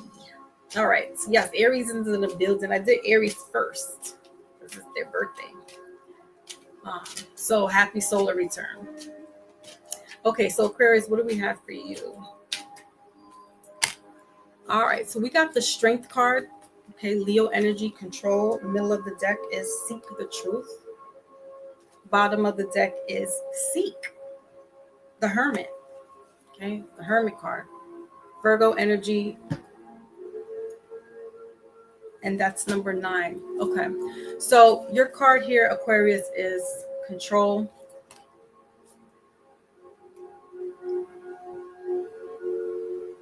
So you may want to seek some higher knowledge.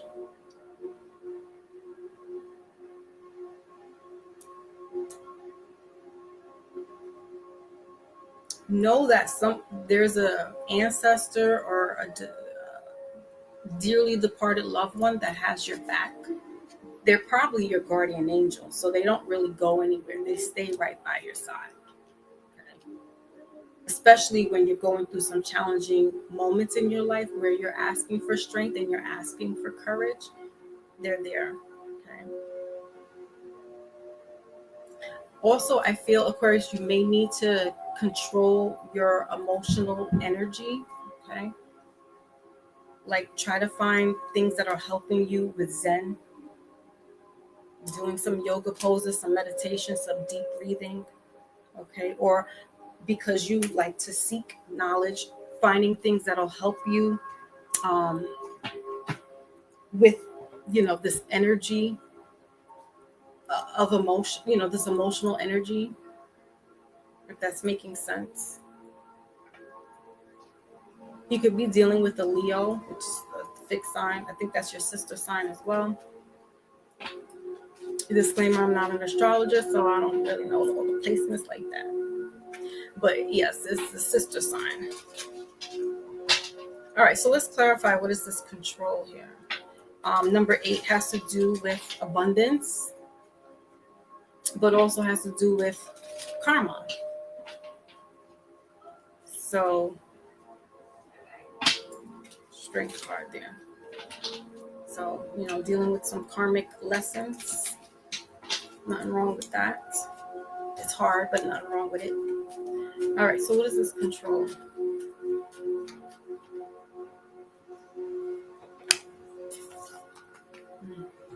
So again, Strength card shows up middle of the deck.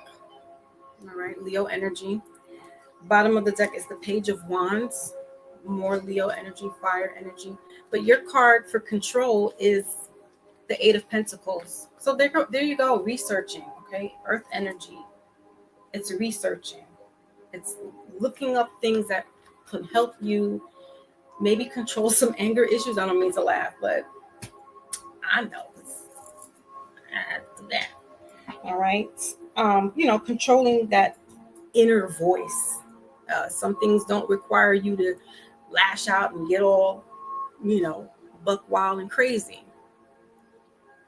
So, seeking some ways to help you. Maybe have again, the internet, YouTube, that breathing technique, the hertz frequency that gets you centered. Okay. This could be a person that you're dealing with that just plucks your nerves. So you get riled up at 100 because you've been patient. You've been controlling the anger. You've been containing yourself. And for some reason, this person knows the buttons to push and they start clicking. All right. Could also be dealing with a someone who's emotionally immature, or a fire sign here with this Aries, the page in reverse. Okay. So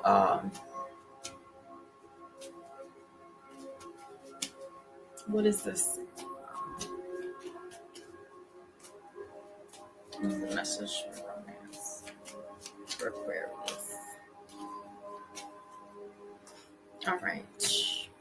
So we got heart-to-heart conversation. Interesting. Proposal in reverse. And bottom of the deck is spirit soul path. Yeah, I feel like this person is wearing you thin, Aquarius, that it's like, listen, we're going to have to sit down and have a heart-to-heart. We're going to have to talk these things out because I am getting, all right, because look at him and look at her. He's done. This could be a male Aquarius, could be a female Aquarius. Shift the tables around to fit if you're a man or a woman, right? But someone's had enough. Okay, honestly discuss your feelings with each other. This is, things could be kind of avoided if you do have these conversations with each other, that you're not going to blow off your top because they're plucking your nerves. Okay. Then somebody could be emotionally immature.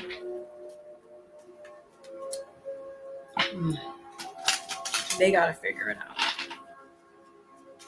But, talking to them, letting them know how you feel. Could be releasing that energy that's pent up inside of you, Aquarius. All right, we're going to clarify what is this heart-to-heart conversation.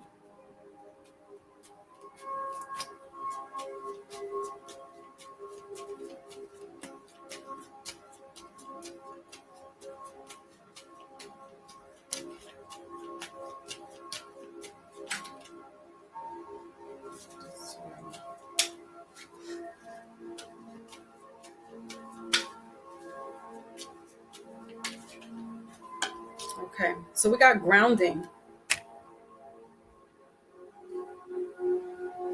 Middle of the deck is passion. Yeah, insane chemistry. Having fun, equal interest, burning desire. They like you, but they need to bring it down a notch. And then bottom of the deck is the snake. Competition, the enemy, the other woman. Look over your shoulder. Okay. So, the snake gets a bad rap for like being sneaky and stuff, but also the snake is a highly spiritual creature, animal. So using your intuition, is key. So heart to heart here is stability, security, growth, endurance. When we're having these heart to heart conversations with each other, yeah, this is how that relationship is going to grow. This is how it's going to endure, because there's this understanding. Now, if they still are acting out, still acting up, not really understanding what you're conveying to them, what you're telling them, then you may need to reconsider. Like, if this is a marriage, of course, obviously, you got to work through some things, but this is just like a relationship that's starting out or hasn't been that long. You might have to find an escape route and get out before you dive deeper in. All right, Aquarius, that's what I have for you. That is your message. All right, so let's get the wisdom oracle for all of the air signs. And then we are up to the water signs. last. Starting with Cancer first, because Cancer is the next birthday after Gemini.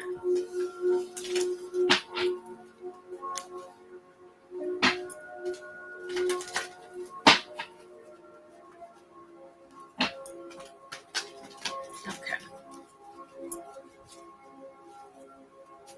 So what does the air signs need to know for this Aries season?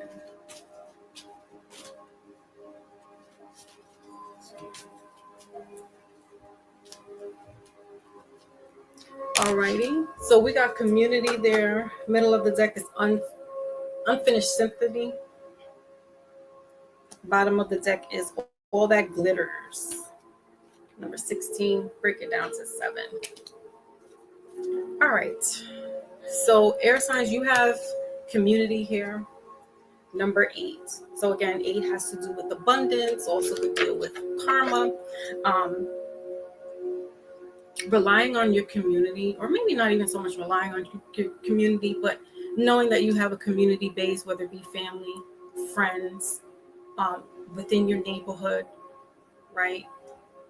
And these could be friends that are like family to you. Just knowing that you have people that you can, share your thoughts with, or talk to someone that you may not necessarily be able to talk to somebody in the family or your significant other, but you could talk to this other person just with life, you know what I mean? Like just having that support team.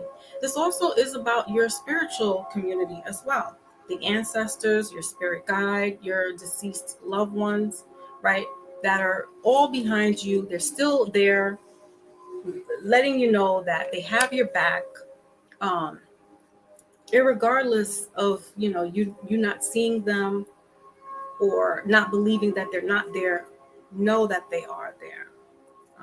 With this all that glitters, 7, highly spiritual number. All right. There's that shine. Okay. There's that promise. Somebody, if this was a deceased loved one, they made a promise and a commitment to stay with you. They may have, this could be a mother and son, or mother and daughter, or father and son, father and daughter. But there's this commitment that someone has made, a promise. Maybe when they were alive, they spoke this out, that they will be there for you, air signs. Okay. So just know that you have a community, living and not, that are there for you. Use your resources, but don't overuse them. Okay. All right. That is your message. And let's move on to the water signs. Cancer up next. Cancer, sun, moon, rising, and Venus. Cancer is ruled by the moon. Cancer is a cardinal sign, so leaders, definitely bosses. Okay, they can be bossy, but they're also bosses. Cancers get a bad rap of being like moody and crybaby-ish or what have you, and it's like, understand that Cancer is ruled by the moon, so they take on every sign every 2.5 days, and so they're going to get a little piece of Libra energy. Whoever's next up, they're going to get a little piece of that. Okay. So that's where the emotional, ping-ponging back and forth, that's what you're going to get. But if you understand the Cancer, take your time to get to know them, you got it. Cancers are the nurturers, so they can be overprotective. They like Taurus, like Pisces, where they're their heart on their sleeve, but they're protected. They're protective of themselves as well. They don't like open up right away. They observe other people first before they let anybody in. They got that little hard shell, so they're letting they're protecting their energy, and not everybody is privy to come in. They will let you know, yeah, it's safe for you to come chill, we'll talk. Cancers will do that initiative. They'll set the pace, and they'll let somebody know. Oh yeah, they'll let somebody know. All right, so let's move on and get to your message, Cancer. Sun, Moon, Rising, and Venus for this Aries season.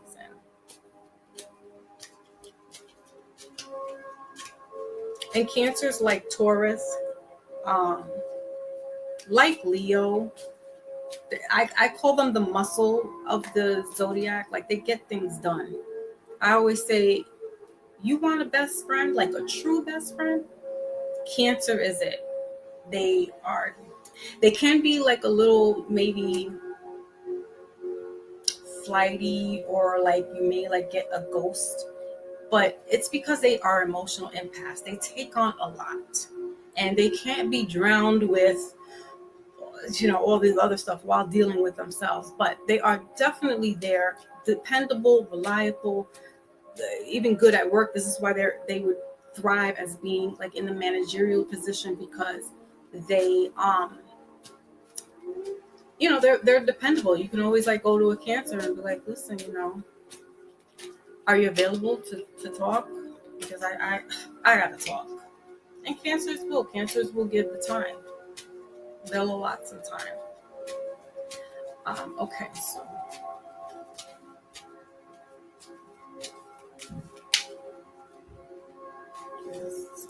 too many.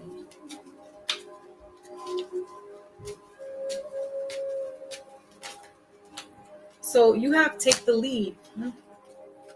Oh, sacral chakra, middle of the deck, and bottom of the deck is just breathe. All right, Cancer. So we got 3 here. This is that working with others. Like I said, definitely could be dealing with a work situation. You may have to take the lead on something. Practice that breath work. Just breathe. Okay. This could be in regards to a relationship, some type of soulmate connection, if you will. Or this person is being divinely guided to you, but in divine timing, not your time. Um,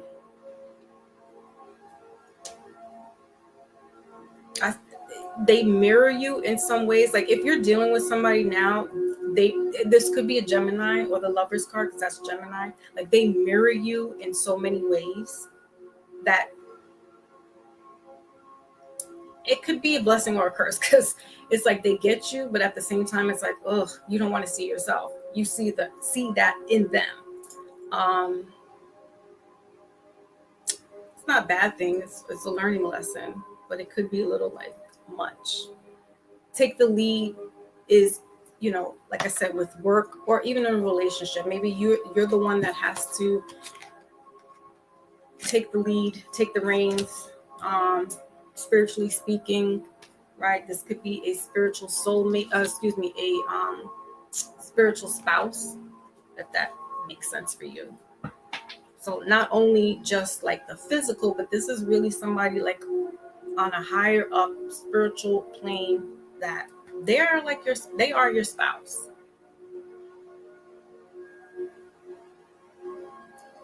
This could be a past life relationship, a marriage, if you subscribe to reincarnation.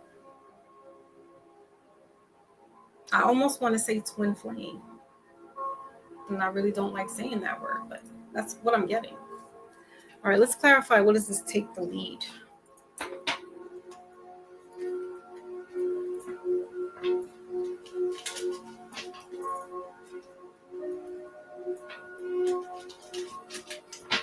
All right, what does this take the lead here?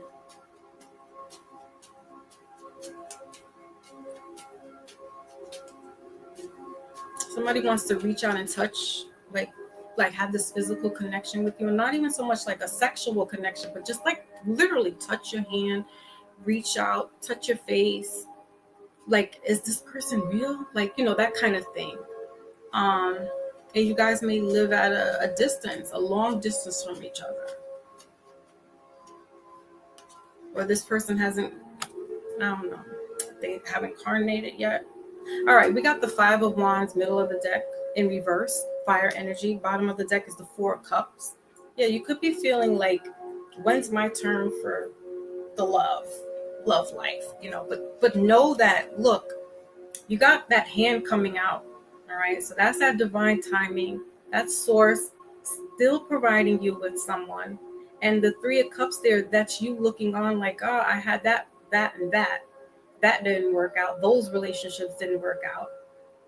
When's my time? Relax. You got the Hermit card here, Virgo energy in reverse, clarifying this take the lead. So yeah, I'm definitely getting that this person is at a distance. They could be overseas or just in another part of the country, just not close enough to you. And if you guys have been having some type of um, phone conversation or some form of communication, I feel like somebody wants to like just meet and touch, like literally just grab your face, hold your hand. You know, they really want to see you. Okay, Cancer. So it's either you taking the lead or they taking the lead. The Hermit is that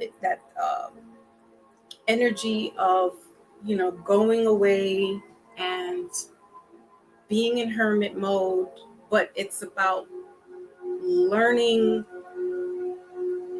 the spiritual aspect, learning yourself in that spiritual world, maybe even communing with this person. You probably can do that telepathically. If they're tuned in, you definitely can reach out telepathically. Um, they may not be able to, but you can. Just Cancers, you are like that. Okay. All right, let's see what's going on in the love department then.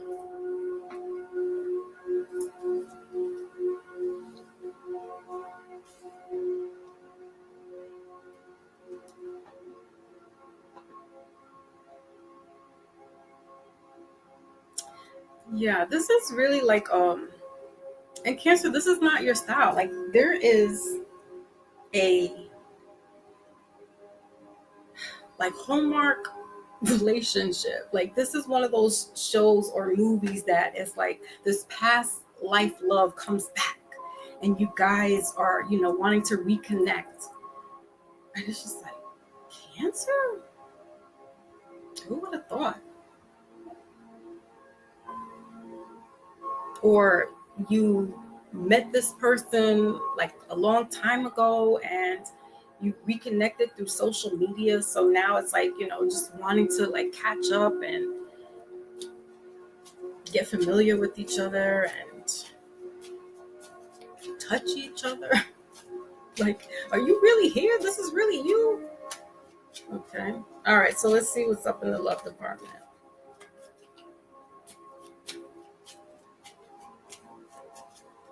Could be another water sign like yourself, Pisces, of course, Scorpio or Cancer. And if not, this is a Virgo, which is sister sign to Pisces. So we have separation. Mm-hmm. Guided steps to great love in reverse. Yeah, like I feel like this is this gradual grow to connecting like on a physical plane. And then we have here, let your friends help you in reverse. Well, yeah, you don't need that outside interference. You just need to work on this, you know, as best as possible. But with this person, I don't feel like you don't need anybody outside. All right, the separation is you guys are separated. There is a physical separation between you guys. Time apart from your partner is on the horizon. Well, I think it's now. Okay, this isn't, you know, a relationship that's on the brink and needs a timeout and not. This is really like some rarity, once in a lifetime, dare I say, relationship. Like Cancer, what? Mm-hmm. Okay, let's clarify a little bit there with that separation. Somebody, yeah, they are either you or the other person do like some telepathy, some type of, you're trying to manifest them, or manifest yourself into their dreams. A lot of night activity. So you might be wired more at night, or this could be in your dream escape, in your dream world, that you meet up with this person, or you're honing in on trying to speak to them in your dreams. Okay, Mr. Miyagi. Or this is them doing that to you. Some type of magical stuff going on. Engagement. Whoa. All right, we got hammer, middle of the deck. Rebuild, working on repairing. So this could be, that's what I'm saying, this is either a past life relationship, or this was a relationship like in the past that just, it didn't work out for whatever reason, right? And now it's come back, like, and through social media, you've been able to like reconnect. Bottom of the deck is not today. Boundaries. Avoiding conversation, not dealing. That's not heart. No, did you have the heart to heart? Somebody had the heart to heart. But yeah, there's that boundary and separation. So it's there. Okay. And we got in the separation, engagement ring, higher commitment, eternity, partnership, union, completion. So this is like I said before, a spiritual spouse, husband or wife, that it's been ordained in the heavens, if you will. It's supposed to be. And yes, there's physical boundaries there, but it's best because you get to, talk more and know about this person. And maybe, back in the days, in the teenage days or what have you, like, you're teenagers. You don't really, you know each other as teenagers, but now you're adults. You've been through some things. You learn some things, hopefully. And therefore, you can have this type of relationship with somebody. Okay. But I am like shocked, Cancer, because this is like not, it's not you. It's not, this reading never like really exists. So just know that, somebody's going to take the lead, whether it's you or the other person, to, make things happen, move a little closer or whatever. But, for the time being, it's great. It's great to have this separation, the boundaries, so that, again, like I said, you get to know each other, because who knows, maybe, you get to talk to them more and more, and video time with each other, or whatever, FaceTime with each other. And then you realize, like, I'm not really feeling them. Or, yeah, you really are feeling them. You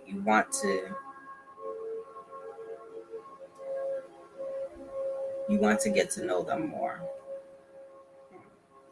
Okay, so let's move on, because Cancer's got some lovey-dovey stuff that I ain't never seen. Like, seriously, I ain't never seen in the 5 years I've been doing this for the collective. Some real Hallmark type ish. All right, so Scorpio, Sun, Moon, Rising, and Venus.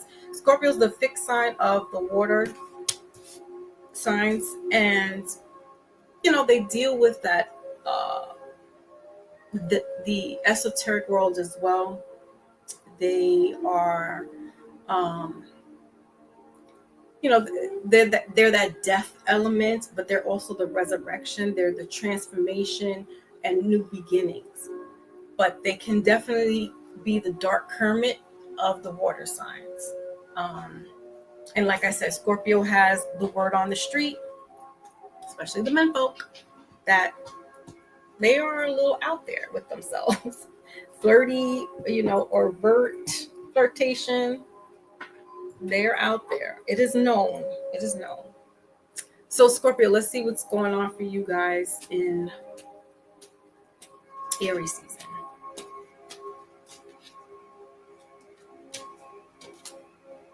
Okay.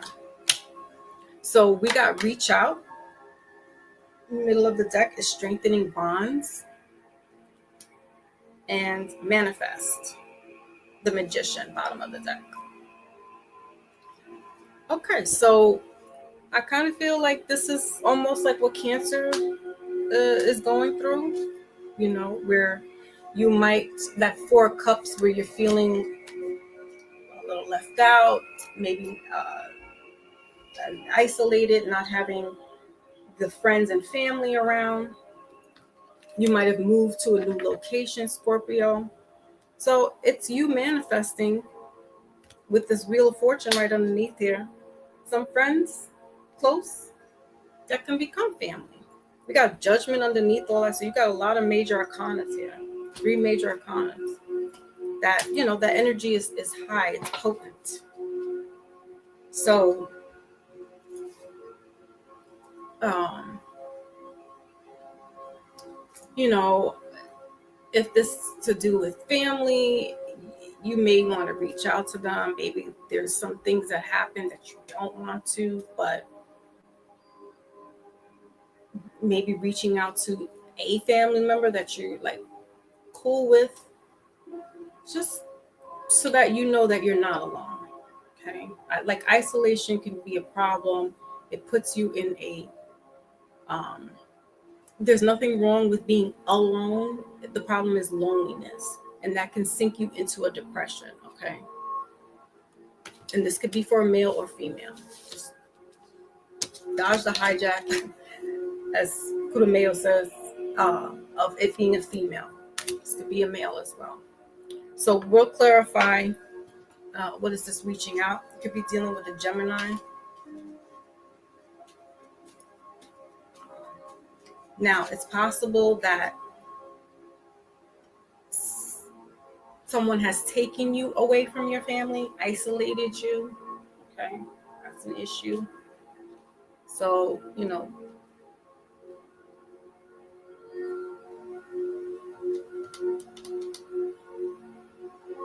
somebody nearby, if you're going to, like, I don't know, work or group organizations, if you're in some, if you're in a religious organization, like reaching out to them so you can get help.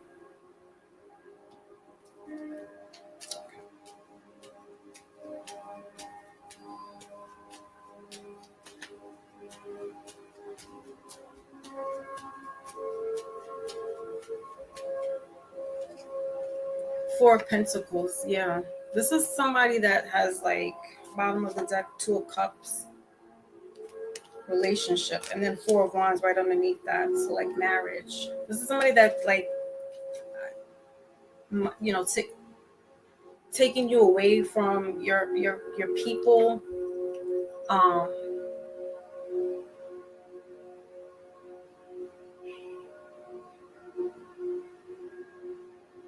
with this 4 of Pentacles here, all right, and that reaching out, it's almost like that energy is very similar, like isolated, being controlling,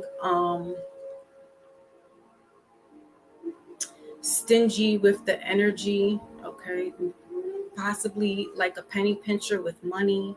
So they may give you, Scorpio, what is they could be selfish with giving you money. They might have taken you from, if you were like a small town, person, to like a bigger city, just moving you away from what you're used to, your comfortability, or under the guise of, being in a relationship. Here's water energy, Scorpio. Okay, this could be another water sign like yourself, or a fire sign, or an earth sign.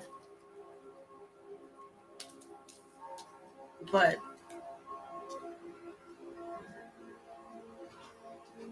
there is some support out there for you. And if you have to do some behind the scenes stuff, then that's what you got to do, Scorpio.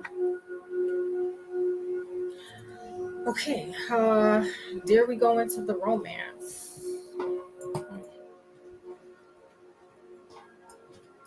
So that could be for 1 or 2 Scorpios. But let's see what else is going on in the love department. Um, for others, you're just, conserving your energy, reserving your energy. Um, maybe had a relationship where, it drains you and you want to like conserve yourself now. And that's all good. It's all good. You have middle of the deck. Hold on. Middle of the deck is best friend in reverse. And then we got rekindle in reverse, bottom of the deck.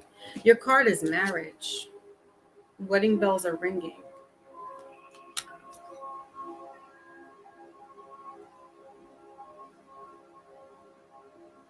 Yeah, Scorpio. I don't really like this reading for you, but it needs to be said. So, um, you might have been taken away like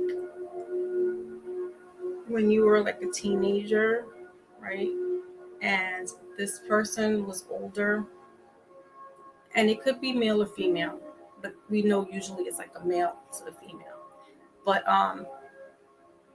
promise to take care of you, to love you, to cherish you, all this good stuff that they talk about. And what they did was just like isolate you, keep you, away from friends, family, the money, resources. So it's like you have to rely on this person.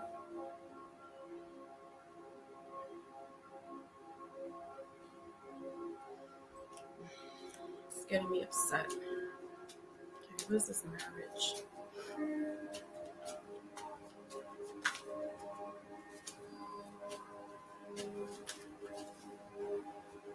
This person,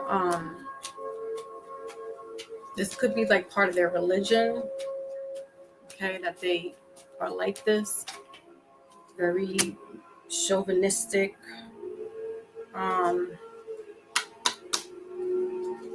All right, we got separation. Middle of the deck's key on a ring, many options, unconventional, one night stand, string along. Yeah, that's not string along. String along. And then we got twin flames, bottom of the deck here. Polar opposites for sure. Union, duality, and balance. Polar opposites. This is why it's not even working out. Like you really didn't have much of a say.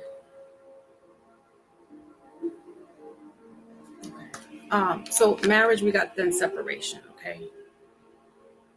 Uncertain future, sadness, bitterness. So there will be a separation. And this, if you do what you need to do, right, Scorpio, behind the scenes, that's where you'll be able to get this separation, okay? Now, for those that are not having this situation,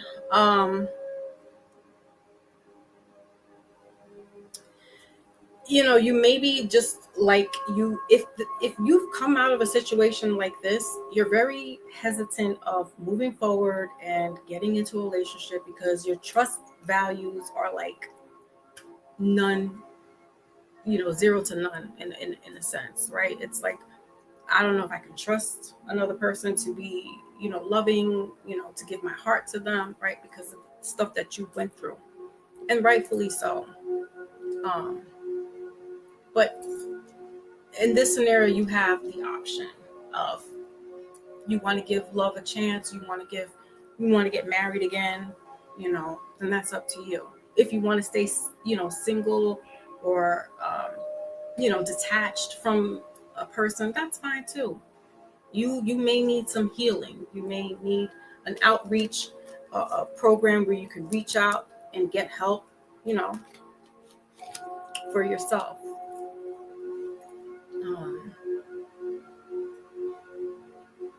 Yeah, like my leg is twitching. Like I'm just so upset because I'm so upset with this person, Scorpio. And I hope that's not you like this, Scorpio, like for real. because I'm just so annoyed right now. But that's your message, Scorpio. That's what I have for you. Okay. All right, so let's move on to Pisces. My favorite, my number one zodiac sign. Why? Because my daddy, my grandfather, my daughter, just my husband. Pisces, they're good people. You know, they're good-hearted. They, like I said, love. Um, they love their family members. They love their friends. They pour into people. Mainly to their friends, not so much work. Work is like they'll do it, but like if it's a loved one, like family members, or a loved one like significant other, they will pour into them. They wear their heart on their sleeve, you know, like Taurus, like Cancer, you know, almost to Achilles heel, and they get hurt. They spiral. Rejection. It's like, listen, sometimes they can be emotionally immature. Ugh. Pisces is a mutable sign of the water and of the water element. So, you know, they fluctuate, highs and lows. That's their nature. And what else? They are also, this is not me saying this, but I'm repeating what I heard, is that they have like tendencies of addiction problems. So addiction to drugs, addiction to alcohol, addiction to sex, or gambling, money. So that's the negative side with Pisces. But again, like I will always big them up with the sweetness, and I will say, you know, if you ever want like that sweet little Hallmark Christmas Carol story that you see, Pisces will do the walks with you, you know, through the little trail, on the beach, picnic, movies, holding hands, like really sweet stuff. Pisces is like that. Okay, Pisces, that Cancer thing, you might be wrapped up in that. I don't know. I'm not trying to put you there. Let Cancer rock out. But Pisces, you know, that's kind of your MO. All right, so let's see what's going on, Pisces. Sun, Moon, Rising, and Venus. Oh, good. I did better time doing a live than I did on the video. Did 3 hours. Here I'm almost under 2.5 hours. Okay. So we have here lead, Pisces, lead, and it's the Emperor, Aries energy. So this could be father figure, okay, grandfather figure, a deceased elder father figure that was like intricate in your life. This came up in middle of the deck is the Tower card, so rebuild. And then bottom of the deck is the third eye chakra, all right, the pineal gland.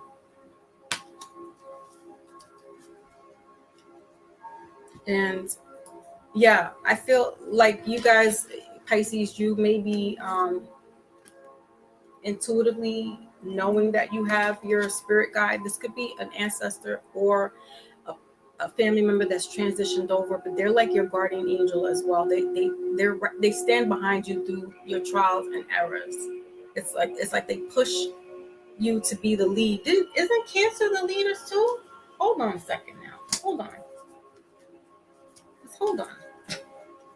Yeah, Cancers, you got to take the lead. I'm not trying to say this is Cancer and Pisces. I'm just saying there's synchronicities going on here that I'm like, okay. So somebody's taking the lead here, using your intuition. Wait, hold up. Because also, didn't I say, Cancer, that there's somebody that's doing telepathic communication with you? Did I not? I did, right? Put a 1 in the chat. Put a 1 in the comment section. I did. All right, Cancer and Pisces. It's always them too. it's always, well, because they make a good. They're good for each. Well, I don't know if they're good for each other, but they're suitable for each other. Oh, Jackie, it's your birthday! Happy solar return, my sister Jackie. Sister Jackie Brown. Uh, my big dog Philly OG, brother OG's in the building. Salute, salute. Yay! Happy solar return. And may it be a blessed one, a happy and a healthy one. My sister Jackie. Okay, so Pisces, let's clarify a little bit. Let's see what this lead is here. We got 4. So that's building as well. Aries is the 4. Ooh. Okay. So middle of the deck is the Sun card. Is the Sun card here, Leo energy. And bottom of the deck is the 7 of Pentacles, Earth energy. So this is about working with, looking over the work that you've done so far, that you've gotten to here, whether it be physical, mental. But the Knight of Swords is clarifying this lead here. So anytime we see the swords, first, it's about air signs. But secondly, this is about truth, justice, communication. So Pisces, yeah, I've got the 9 of Cups right underneath this. I don't know, you may be like shy, because you can be, of, communicating to your person, wanting to take the lead. The Knight of Swords energy moves really fast. It's the fastest out of all the knights in the tarot. So for it to be reversed, I feel like you may be like tongue-tied, like you just heard me stutter, right? You like this person, but it could be overwhelming. Here we're doing the assessment with the 7 of Pentacles. It's about work. Liz is April 10th. Wow. You know what I'm gonna do after this? I will do you guys a separate reading, special reading for the birthday girls in here. But let me finish up. This is the last card that I have. All right, so yeah, this is taking inventory of yourself, but also about your work. You may be looking like, I am not financially sufficient for this person. Things are in your head with that the Knight of Swords, where you're just like, stop. Don't doubt yourself. Go with this flow. Definitely check in with your intuition, all right?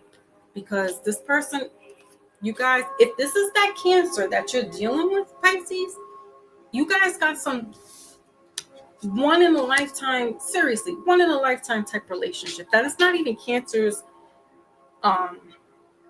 forte. That's definitely not Cancer move. It's your move. So I don't know, you may need to make the move. All right, so let's go and check out the romance. Let's see.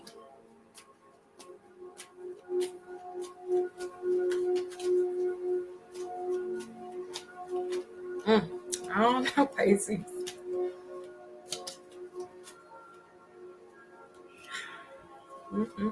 I hear You Rock My World by Michael Jackson. You rock my world. Yep. You know you did. So this person rocks your world. Okay. So we got third party here. Oh, maybe that's why there's this hesitation. You got reconciliation, middle of the deck. Bottom of the deck is material attachment in reverse. I don't know. But it says you may be dealing with a karmic situation. Wait, but didn't Cancer have this? Hold on. I'm really not trying to make it about them, but hold on. No, it's not karmic, but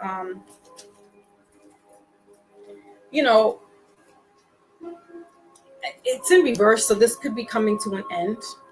And that's where there's this hesitation, Pisces, where you're like, I don't know if I even want to deal with that. But I feel like there's this, and it's not even insane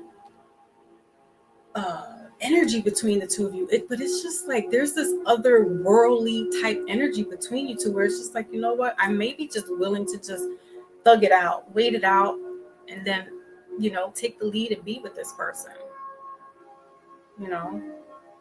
Because you all supposed to be together. So, all right, let's go ahead and look. I can't talk, Pisces. I feel like that's you, like stuttering Stanley. You like this person a lot. They like you, but there's a situationship going on. It is what it is. Y'all figure it out. I cannot tell you what to do, just other than figure it out. What's right for you. Okay. Okay. Oh, heart broke. All right. We got girl with the snake, middle of the deck. Boundaries, enabler, or enabled, used. And then bottom of the deck that was middle of the deck, excuse me. Bottom of the deck is cut down, separation, stop the pattern, silent treatment. All right. This just went left. So heartbroken, deeply hurt, feeling lost, grieving, despair, and breakup. This is what somebody was going through. This is that other person that you're dealing with, Pisces. That they're coming out of they might have been cheated on. This might not even have to do with you. This is their issue. This is their karmic retribution or what have you. So they gotta tie up some stuff. If they want to continue with you or work through the relationship with you, they gotta go through some stuff. And if you really have this feeling for them and you really care for them, right, and you want to wing it out, you'll wing it out, but you need to have this open conversation with them as far as where you're going to stand, what you're going to tolerate, what you're not going to tolerate, and leave it like that. And let them, essentially the ball is in your court, but do you want to keep playing the game is the question. All right, because they're going to be going through, or they might have went through all this stuff, like the grief, the feeling lost, the deeply hurt, the sadness. But just know that you're not there to be rescue hero for them either. You're not that knight in shining armor that's going to swoop them up and take them out of this heartbreak and stuff. Like you need to know that they are fully healed, essentially, that they can really move on without either holding anything against you or just that they're over it. All right, Pisces, that's what I have for you. That is your message. All right, let's get the wisdom oracle for all of the water signs, and then we're done. And then I have my birthday girls in the building that I will do a quick little reading for. If they don't mind, if y'all don't mind, I don't want to just do it. I just got excited and I figured I'd just give y'all a reading.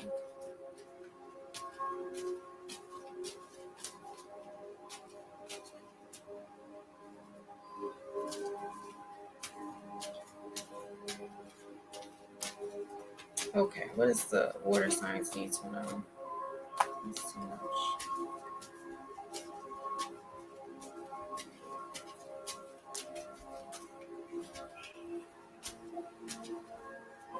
Okay, so we have here, milk and honey. I like that. We got loyal heart, 35, breaking down to 8. So that's that soulmate, the commitment, loyal, Cancer, Pisces. And then we have happy, bottom of the deck. So this could definitely work out. Whatever's going on with you all, except for Scorpio, because Scorpio has a different, in the end, yes, they'll be happy, but Scorpio has some stuff going on. 51 breaking down to 6. This is that ebb and flow. This is this give and take. And that covenant, the rainbow there with the covenant, letting us know that, all will be well. And even for Scorpio, like at the end of the day, at the end of all of this, as long as you go and seek help and do what you need to do, things are going to work out for you. There's going to be this abundance, this cornucopia of abundance, blessings, whether it be financially, physically, even down to food. Okay. For the rest of you water signs, this is like you can't get any more simpler than the promise that the Most High has, right? And the covenant.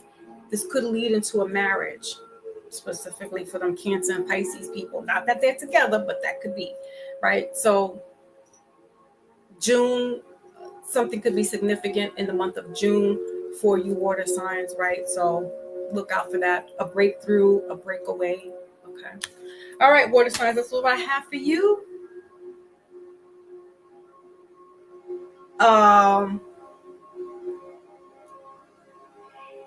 You guys want a love reading? Okay. So I'll do Sister Jackie. Okay, so this is the end of the all signs. I am going to be doing a quick little mini reading for the beloved sisters in the building, and it is their solar return. And one is on the 10th, and the other one is when? I don't remember. Okay, Jackie said, "Yep." She wants the love reading. All right, all right. Okay, and again, for those that want to have personal readings, you guys can go to my Instagram page, and it's Foxy Moon _ Spiritual Alchemist. That's that little line there. And let me know that you are interested. I do get back to people within 2 business days. Listen, you're asking for a reading that same day or the next day. I cannot. Okay. My days for readings are Thursdays and Fridays from 1 to 5 p.m. Eastern Standard Time.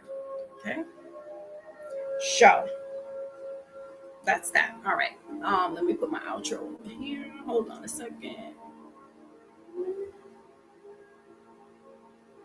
And hopefully by the end of the month, I will have the calendar up for everyone so that they can book their readings through the calendar that way. Okay. Check the community section for when I post routinely. You guys will be abreast of what's going on with the channel and any changes with the reading. All right. So let me just put these cards away and get my other cards situated.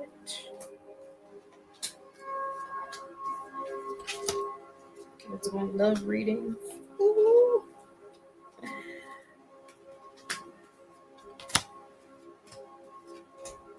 I used to hate doing love readings because it's just like I don't love.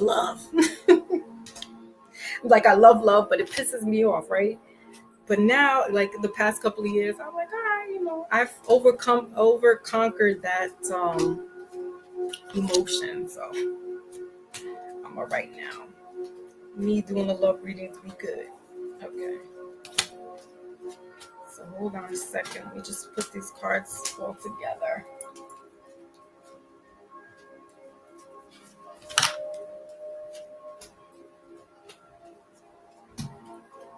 Okay. One more deck.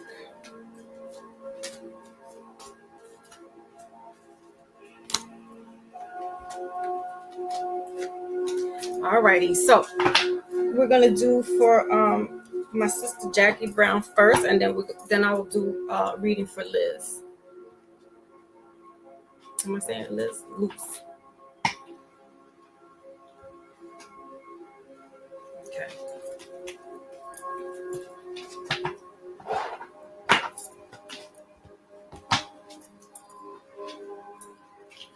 Now, just to let you know, guys, it may not make sense right away. Okay. It usually doesn't, but the energy will kick in the next couple of weeks, months, and it'll be like, oh, yeah, okay, that's what Foxy was talking about. It doesn't work instantaneously like we want it to, because that's the energy that spirit moves through, right? It's not a, you get a little prize when you put the quarter in, and you get the prize instantly, and they don't work that way. So I just want to put that disclaimer out there for you all. Let me get my love oracle. Hold on a second, y'all.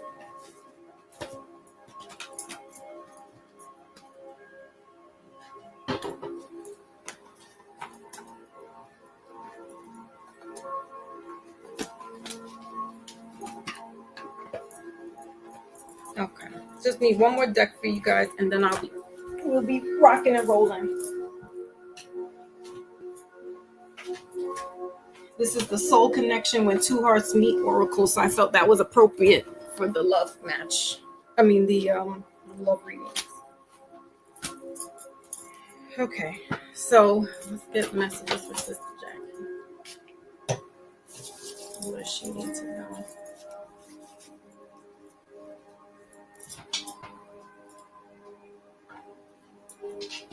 Okay.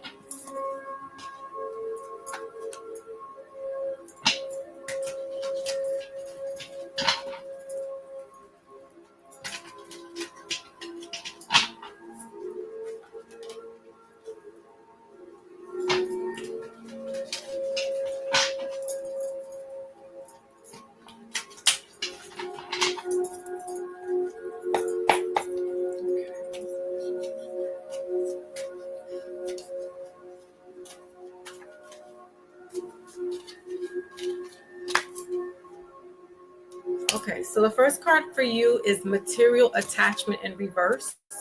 Okay, I'll clarify that in a minute. What else? So then we got trust there. You know, you may not be all into the bells and whistles in regards to a relationship, or, you know, what somebody makes financially it can be a deal breaker and stuff, but like you're not, it doesn't matter if they drive a BMW or a Honda, is what I'm trying to say. Like, as long as this person's got themselves together, you know, they don't have to be flashy, fancy here with this material. And then I got the trust card here showing up. All right, so middle of the deck is retreat, and then we have past life relationship in reverse. You may be questioning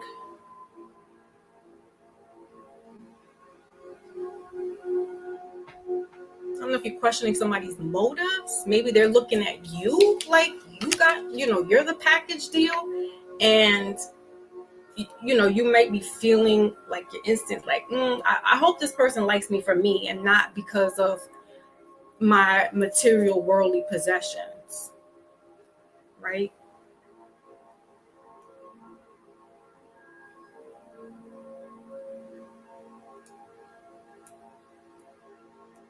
This person could be an ex-Marine or Navy, military. All right, I'm gonna clarify. Let's see what else is going on here. What is this material attachment? Or in the past, you've had that type of situation where people or men were like materially attached to you. You know, you have nice looking outfits, dressed, like you walk out presentable. You got yourself all together. Like I said, could be driving a nice car. Your home is, you know, nice, up to date. It's stylish. You know, you like nice things, quality things. And you might have had issues with that, like them kind of like riding your coattail.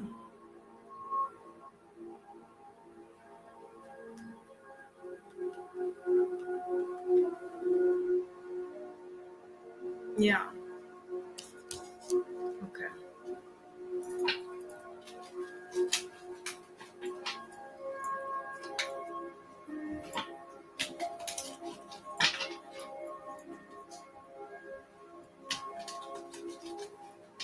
Yeah, and then you see like how here's this woman here, like just very simple, picking up a book, admiring it, you know, studious, very smart. And here he is looking at a watch and then looking at the book like, that's not worth anything. Like to him, it's dollar signs.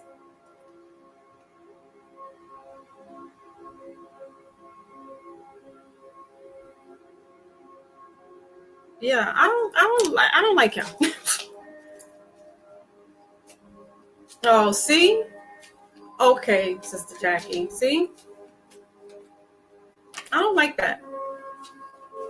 That's almost like somebody being, yeah, jealous or wanting to compete because you're doing you.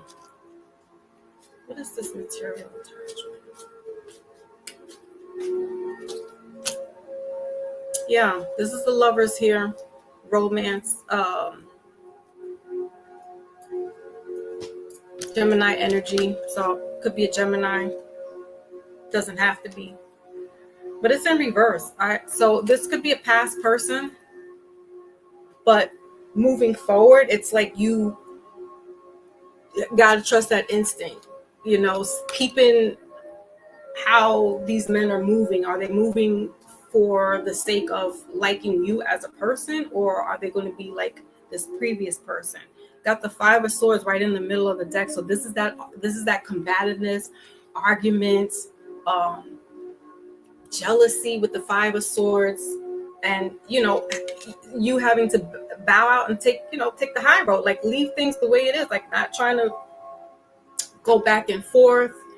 Um, Then we got the Eight of Pentacles here. Yeah, working hard, diligent. Okay, what is this? The trust.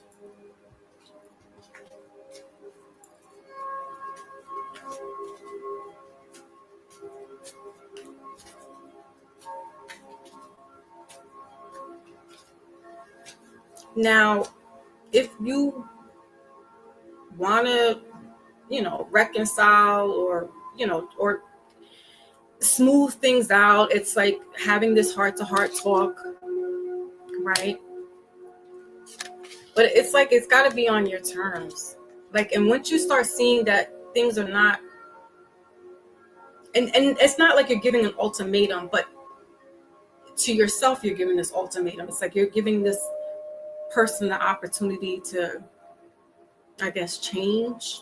But it's like once you start seeing the pattern repeat, you trust your instinct. Don't second guess it. Don't give it the benefit of the doubt, because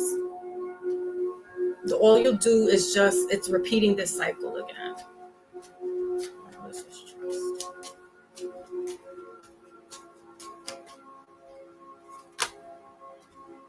Yeah, Five of Cups. We got the Sun card in the middle of the deck.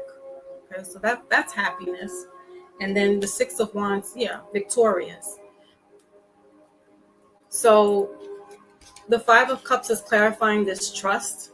It's in reverse. So that's, heartbreak, sadness, depression, remorse, regret.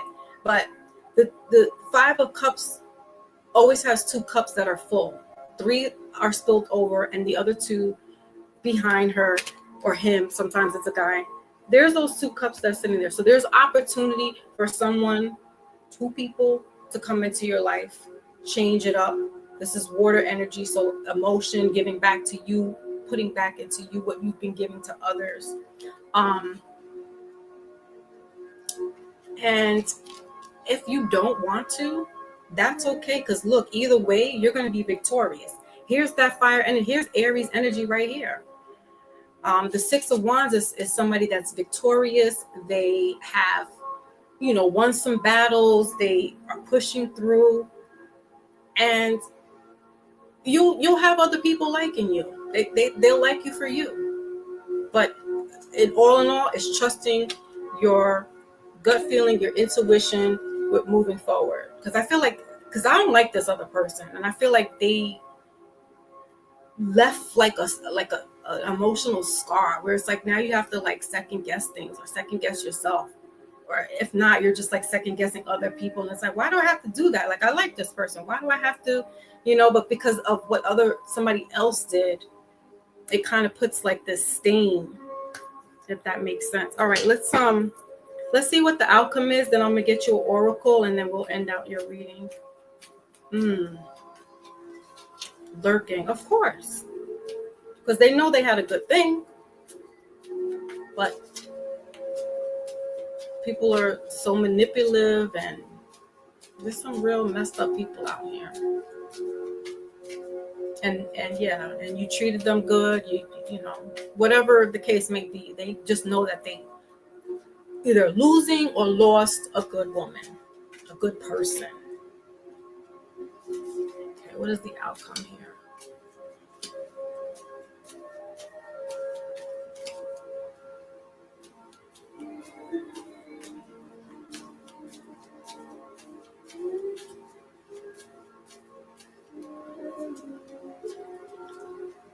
Okay, so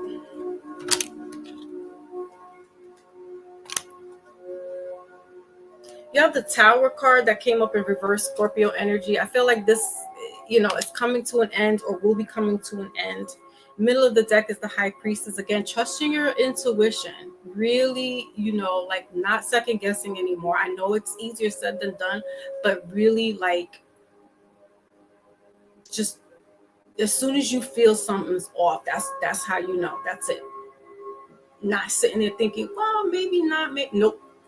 It's really trusting your intuition. That's what's gonna help you move forward. And then we got the Five of Wands here in reverse. Again, more that arguing, all that negative energy and stuff like that, that's going to be coming to an end pretty much around this time, if it hasn't already.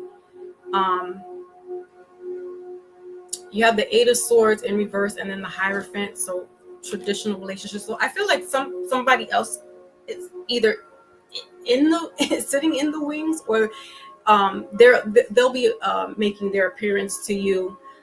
You may know them, you may not. They could be a Taurus, just to let you know, but they are really about like traditional relationship.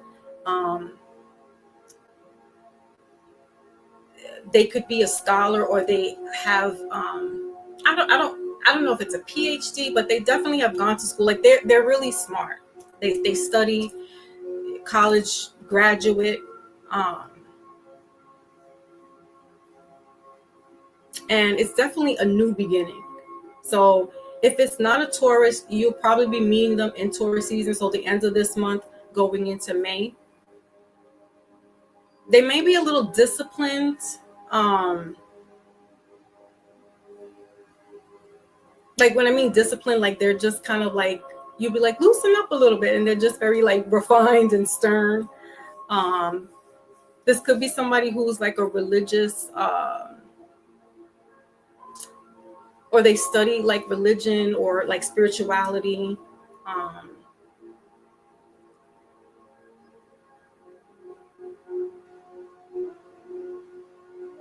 They could be like an ordained minister, or somebody that is just higher up in that world, or in that reign rather. Okay, so there's definitely somebody new after all this heartache that is going on.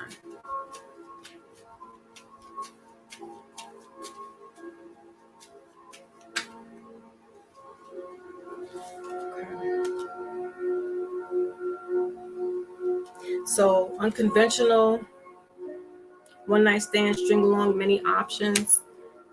I think that's what was going on there before with you. And like the anybody else, this new person specifically, that's not going to happen. It may be a little unconventional, maybe something that you're not used to because of the way, like I said, they might be a little stern. Maybe you're like fun going, just having fun and having a good time, and this person's a little more reserved, and it's like, that's not my style. But trust me, they know how to have fun in a different way, but they're reserved only because I feel like they also might be military. Discipline is all I keep getting. Discipline. An older person, so emotionally mature. Surprise invitation here. We got Cupid, middle of the deck, Cupid's arrow. So we got have faith. Yeah, they may be like if they're not like a high, like I don't know, shaman or minister or something like that. They are just really they believe in source. Let's say that. Okay. Um, we got love is coming, surprise invitation, struck by love. So, this person, like, it will be unassuming to you. Like, again, it's unconventional, and it's like, oh, this is not my cup of tea. But when you get to know him and get to talking, and revelations start to happen, it's like, oh, wait a minute, okay, I see that there's this, there's some compatibilities, or there's some interest that you have. And then bottom of the deck is date. Get back out there, meeting someone new, setting a date online. Okay, there could be somebody online. That's how you meet, interacting. Um, but for sure, this person is going to be more of the romantic wine, wine and dine. If you're not drinking, it's that type of cliche thing. Like, this person's going to be pouring into you, and vice versa. I feel like this is going to be a mutual, equal relationship. Okay. Oh, you love Taurus? I do too. I do too. They could be a little stingy, but they're sweethearts. They mean well. Good comfort food. They may be cooking for you.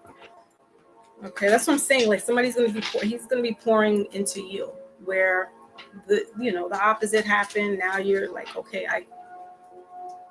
I get a second chance. All right.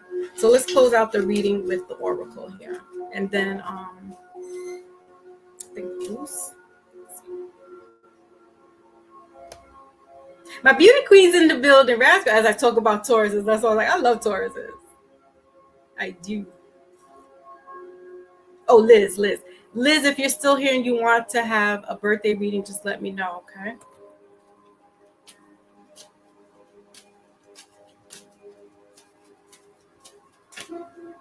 All right, so we got clarity.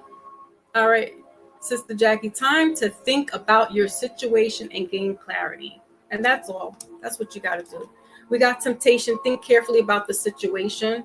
This could be about that other person, but that's what I'm saying. It's like, with thinking, you don't want to move forward with somebody else and be tainted by what happened in the past. Like, we want to give, a clean slate. But as soon as things start looking shifty, shaky, you know what to do, right? Trusting that intuition. And again, bottom of the deck is trust. So for sure, it's trusting yourself first and foremost, trusting your intuition, your gut instinct. Okay, it says you need to have trust in a relationship in order to flourish. So trusting yourself, and then trusting, this person, the relationship evolving, where you can, give a little bit, not to, what I say, cut up some slack, basically, so that you can get to know this person, as opposed to like being jaded and just, I don't know, worried. But trust me, you don't have to worry about this person. Like I said, the opposite is coming in for you. All right. You're welcome. You're welcome. Aries here in the shower, and I had a nagging feeling I should turn on YouTube. Okay, Sarah. Oh, Sarah, you can't hear.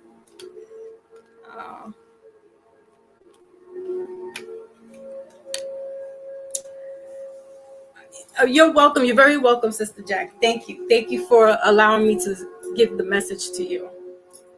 Thank you. Okay. So I'm not sure if Liz is there. She wanted to get her birthday reading. Otherwise, I'm going to close down.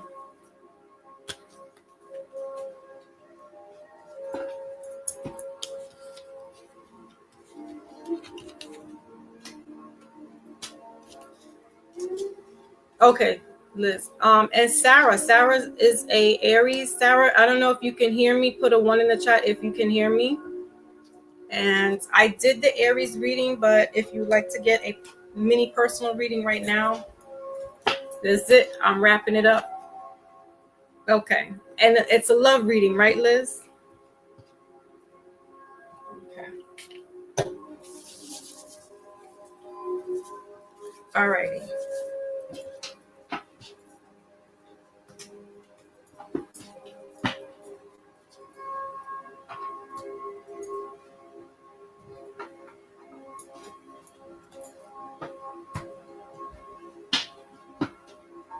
Okay. Okay. All right. So let's see what's the energy for Liz. What does she need to know?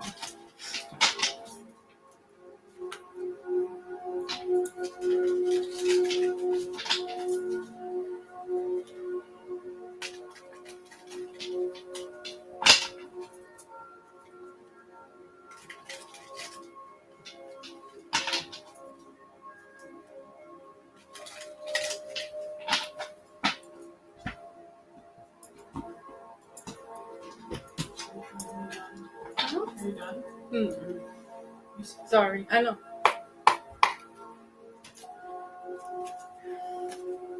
My baby's hounding me. Okay, so we got unexpected connection in reverse. Okay, what else? Friend zone in reverse. What else?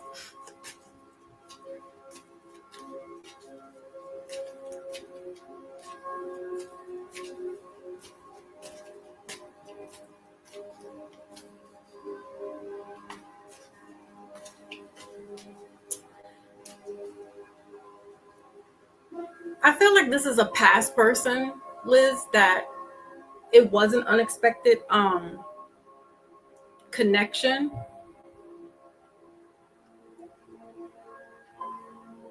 but the energy between you two hasn't completely died down or died away, if that makes sense.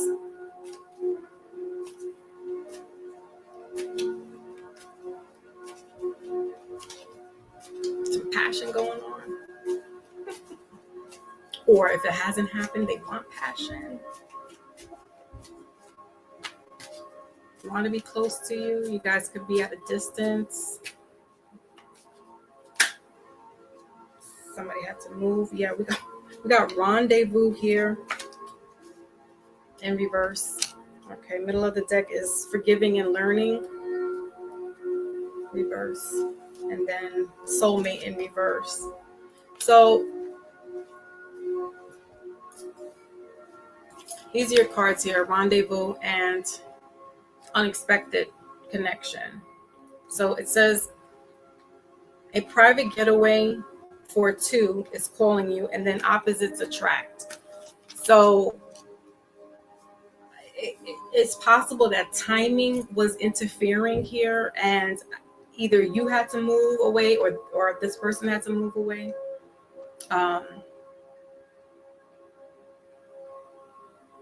And there's kind of like this standstill between the two of you, where there's like this little flame that's still trying to kindle there.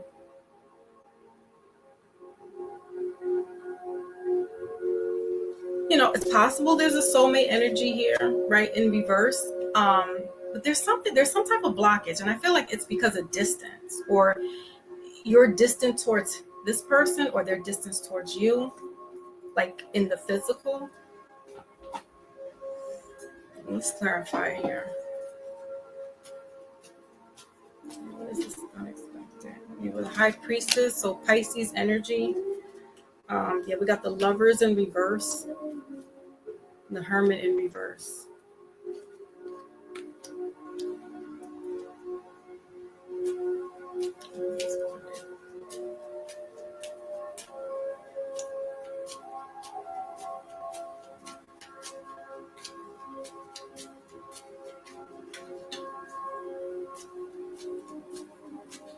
Yeah, there's like this telepathic. You got the hermit again.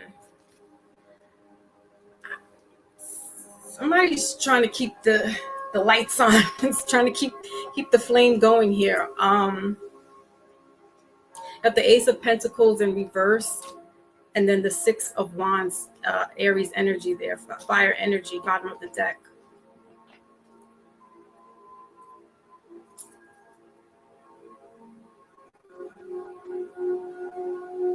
Yeah, is there? Okay. So, Liz, is there like a physical distance between the two of you, or is it just that you guys are just being distant with each other? because I feel like there's like this block here, but you guys may like different night, or somebody works like the night shift, somebody works day, or like hours away where it's day where you live at and then night where he lives at, or she whatever he, right? um but these are you guys are really like tapped in like on some soul connection. Like you guys are really tapped in, because the hermit is a person that once they get tapped in with themselves and get zen and get focused, they can do some things spiritually speaking. And the high priestess as well, they're both major arcana, so you guys are both powerful. So there is this connection here. Let's see what else is going on. Oh, okay.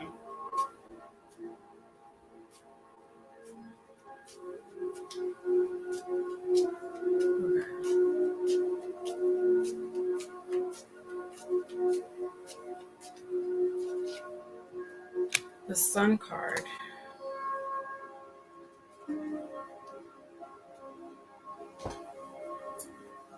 So possibly with Sun Soul, right?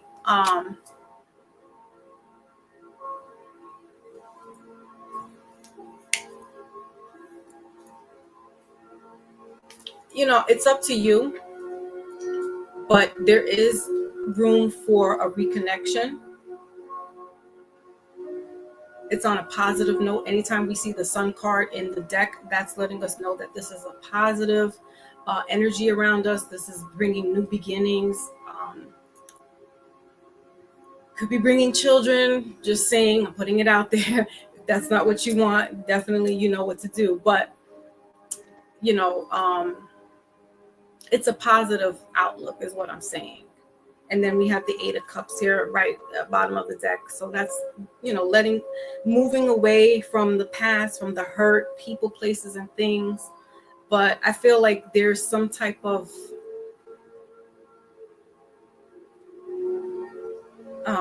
like emotional change that's been going on, whether it's you or him. I feel like it's him as well, like just getting his mind right. But there's still like this flicker. There's still this little flame that still wants to be reignited.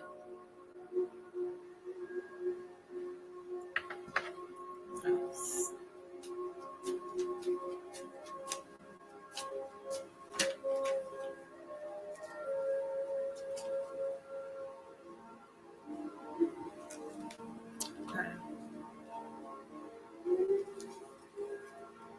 So Five of Pentacles here, Ace of Cups, and the Knight of Swords. Also just kind of clarifying this energy. Five of Pentacles is like an energy of, feeling left out, feeling like this could be him, like feeling like he's left out, feeling like not worthy, feeling isolated.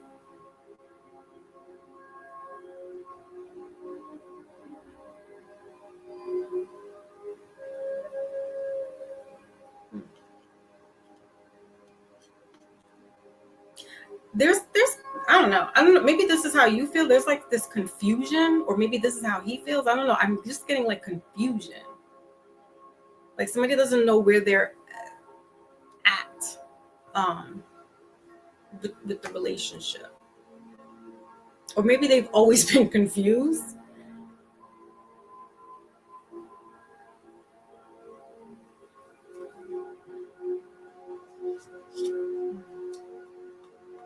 And not knowing how to like express express themselves with this Knight of Swords here in reverse. Okay. All right, so let's get what's the outcome here. Thank you, my beauty queen. Love you. Okay. What's this outcome here then?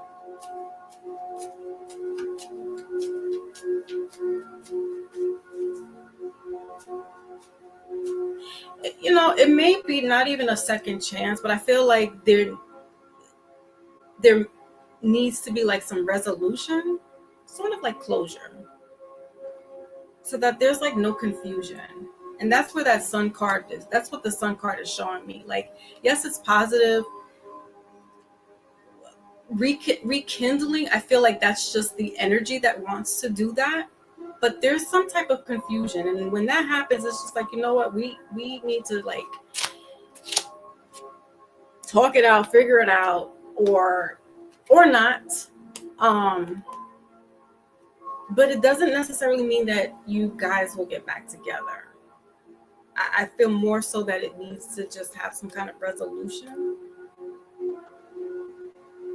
so that one's not feeling confused about the other or confused about where they stand in the relationship. Okay.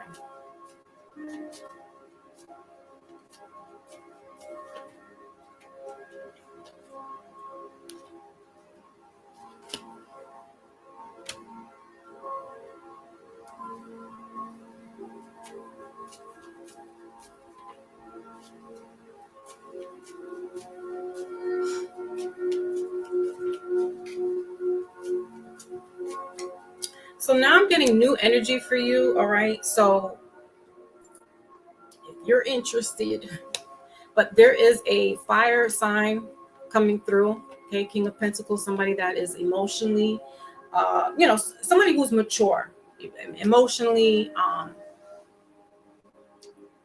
passionate, because the wands have to do with fire and passion. But this is someone that you don't really have to question where things are. Like, you can talk it out, talk things out. We got the Nine of Pentacles here as well. So, and the Justice card. And the Nine of Pentacles for me is that Sasha Fierce energy, where it's Miss Independent. You don't need to rely on anyone, anything. You don't want for anything. Like, you got your life in order. You have, your money, your affairs in order. You're emotionally balanced. You're emotionally stable, right? With that Justice card, this is Libra energy here. This could be a Libra as well, or an Earth sign. So Taurus, Virgo, or Capricorn. But it will balance itself out. There won't be like this confusion or trying to figure out where you stand, or he trying to figure out where he stands. Like, you guys will be able to communicate like on a mature level. I feel like the other one is just, there's this confusion there. They may be childish. I don't know, like emotionally childish, maybe emotionally immature, not being able to handle a relationship. But there's this connection, But that doesn't necessarily mean there's always got to be, just because it's a connection, to go back to, right? So the 10 of Cups here, this is water energy. It's in reverse, 10 ending.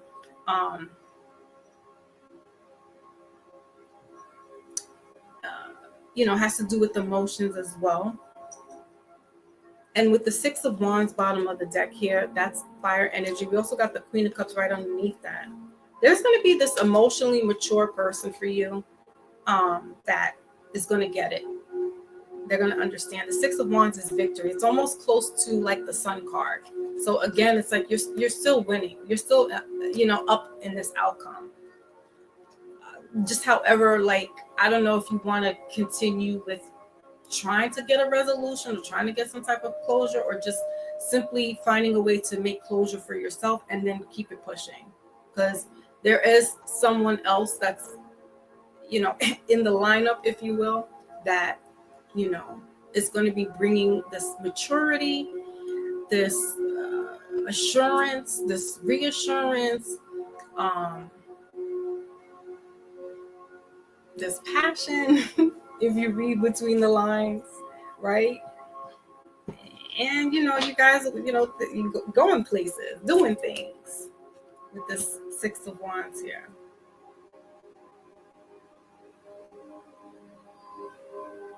Victory. It's definitely, now he could be like a fire sign, Aries, Sagittarius, Leo, sun sign, or that is his moon or Venus sign. So I'm not sure if you'll know all that, but Their Venus is that passion, that love, so they can have fire there with that. But all right, so let's get you the oracle and close out your reading. Let's get one more card.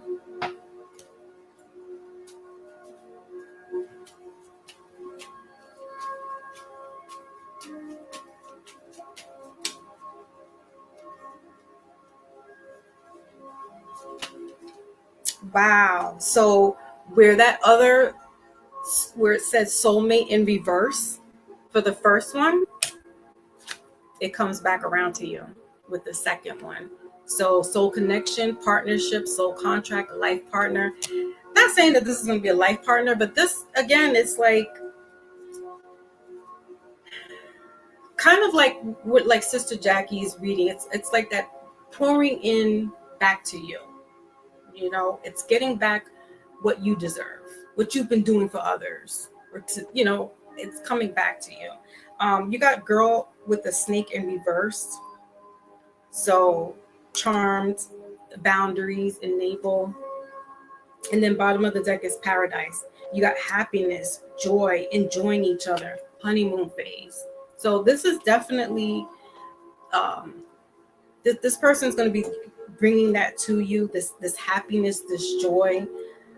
You guys may even want to take trips. That's what I'm saying. Take trips, you know, pack it up, go on a road trip, go, you know, maybe go to the islands or whatever.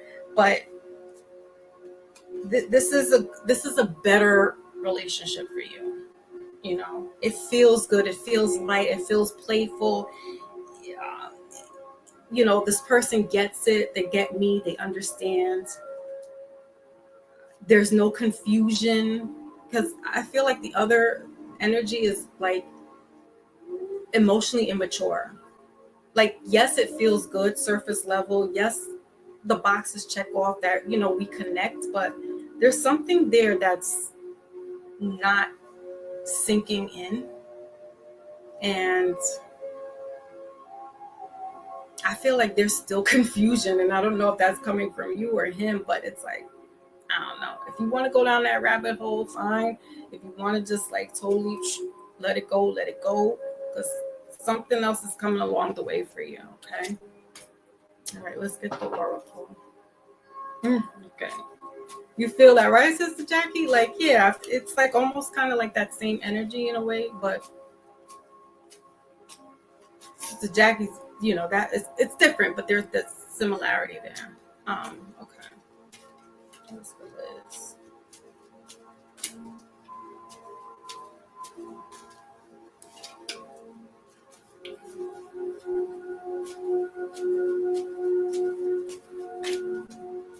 If they drive a white Mustang or a white car, some type of Jeep truck, that's the person. When you, if and when you talk to this new person, that's what they'll have. That's their vehicle. That's your sign to let you know, oh, this is the person. Okay. This is the person.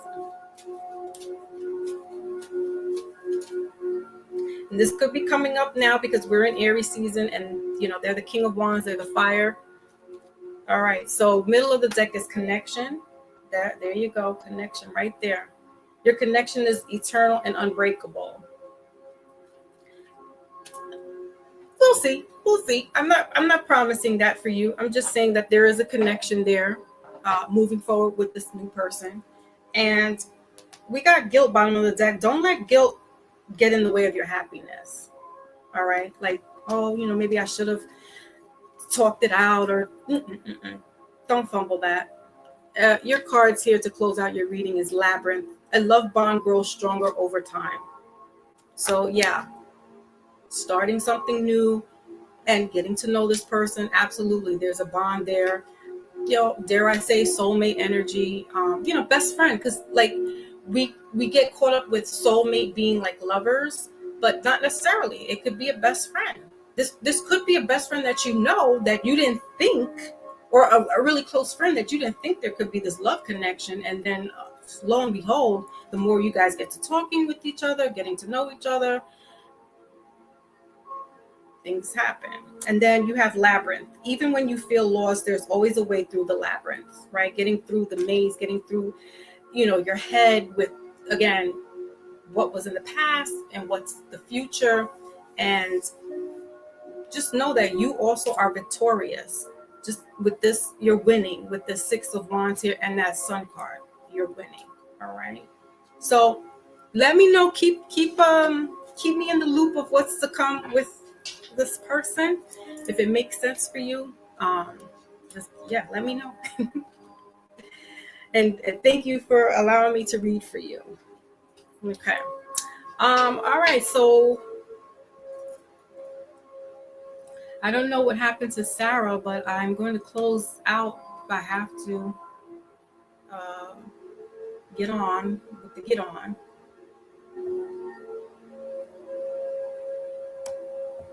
And yeah, man, that's it. All right. So thank you all for stopping in. For the beautiful sisters that got their reading, thank you for allowing me to present that message to you all. And my beauty queen that stopped by, and everybody else that stopped by, Wally, I appreciate you guys so very much. Also, don't forget to hit the like button. That keeps me in the picture. And share this to anybody that's interested in getting readings. Again, I'm doing personal readings, but you have to hit me up on my Instagram page. It's FoxyMoon_Spiritual Alchemist. That's the little line. FoxyMoon_Spiritual Alchemist. I do Thursdays and Fridays from 1 to 5 p.m. Eastern Standard Time. I do my readings during that time frame. And I get back to you all in 2 business days. All right. I don't do readings just off the gut. I only did it today because these beautiful ladies had their birthdays. So that's my gift to them. But yeah, you hit me up and say, well, Foxy, I want to have a reading. Can I do it today? Can I do it now? Can I do it tomorrow? No. Them days is over. Sorry. But yeah, I do on specific days. Okay. So that's it. And check the post, the community section to get notified whenever I'm doing any lives or changing anything up on the channel or changing or letting you know that the calendar is complete and you can go ahead and book your readings through the calendar. That's the only reason why I'm telling you all to go through Instagram, is because my calendar is down right now. I haven't put in the schedule, so because usually people would book through my calendar and book their readings that way. All righty, y'all. Catch you on the flip side.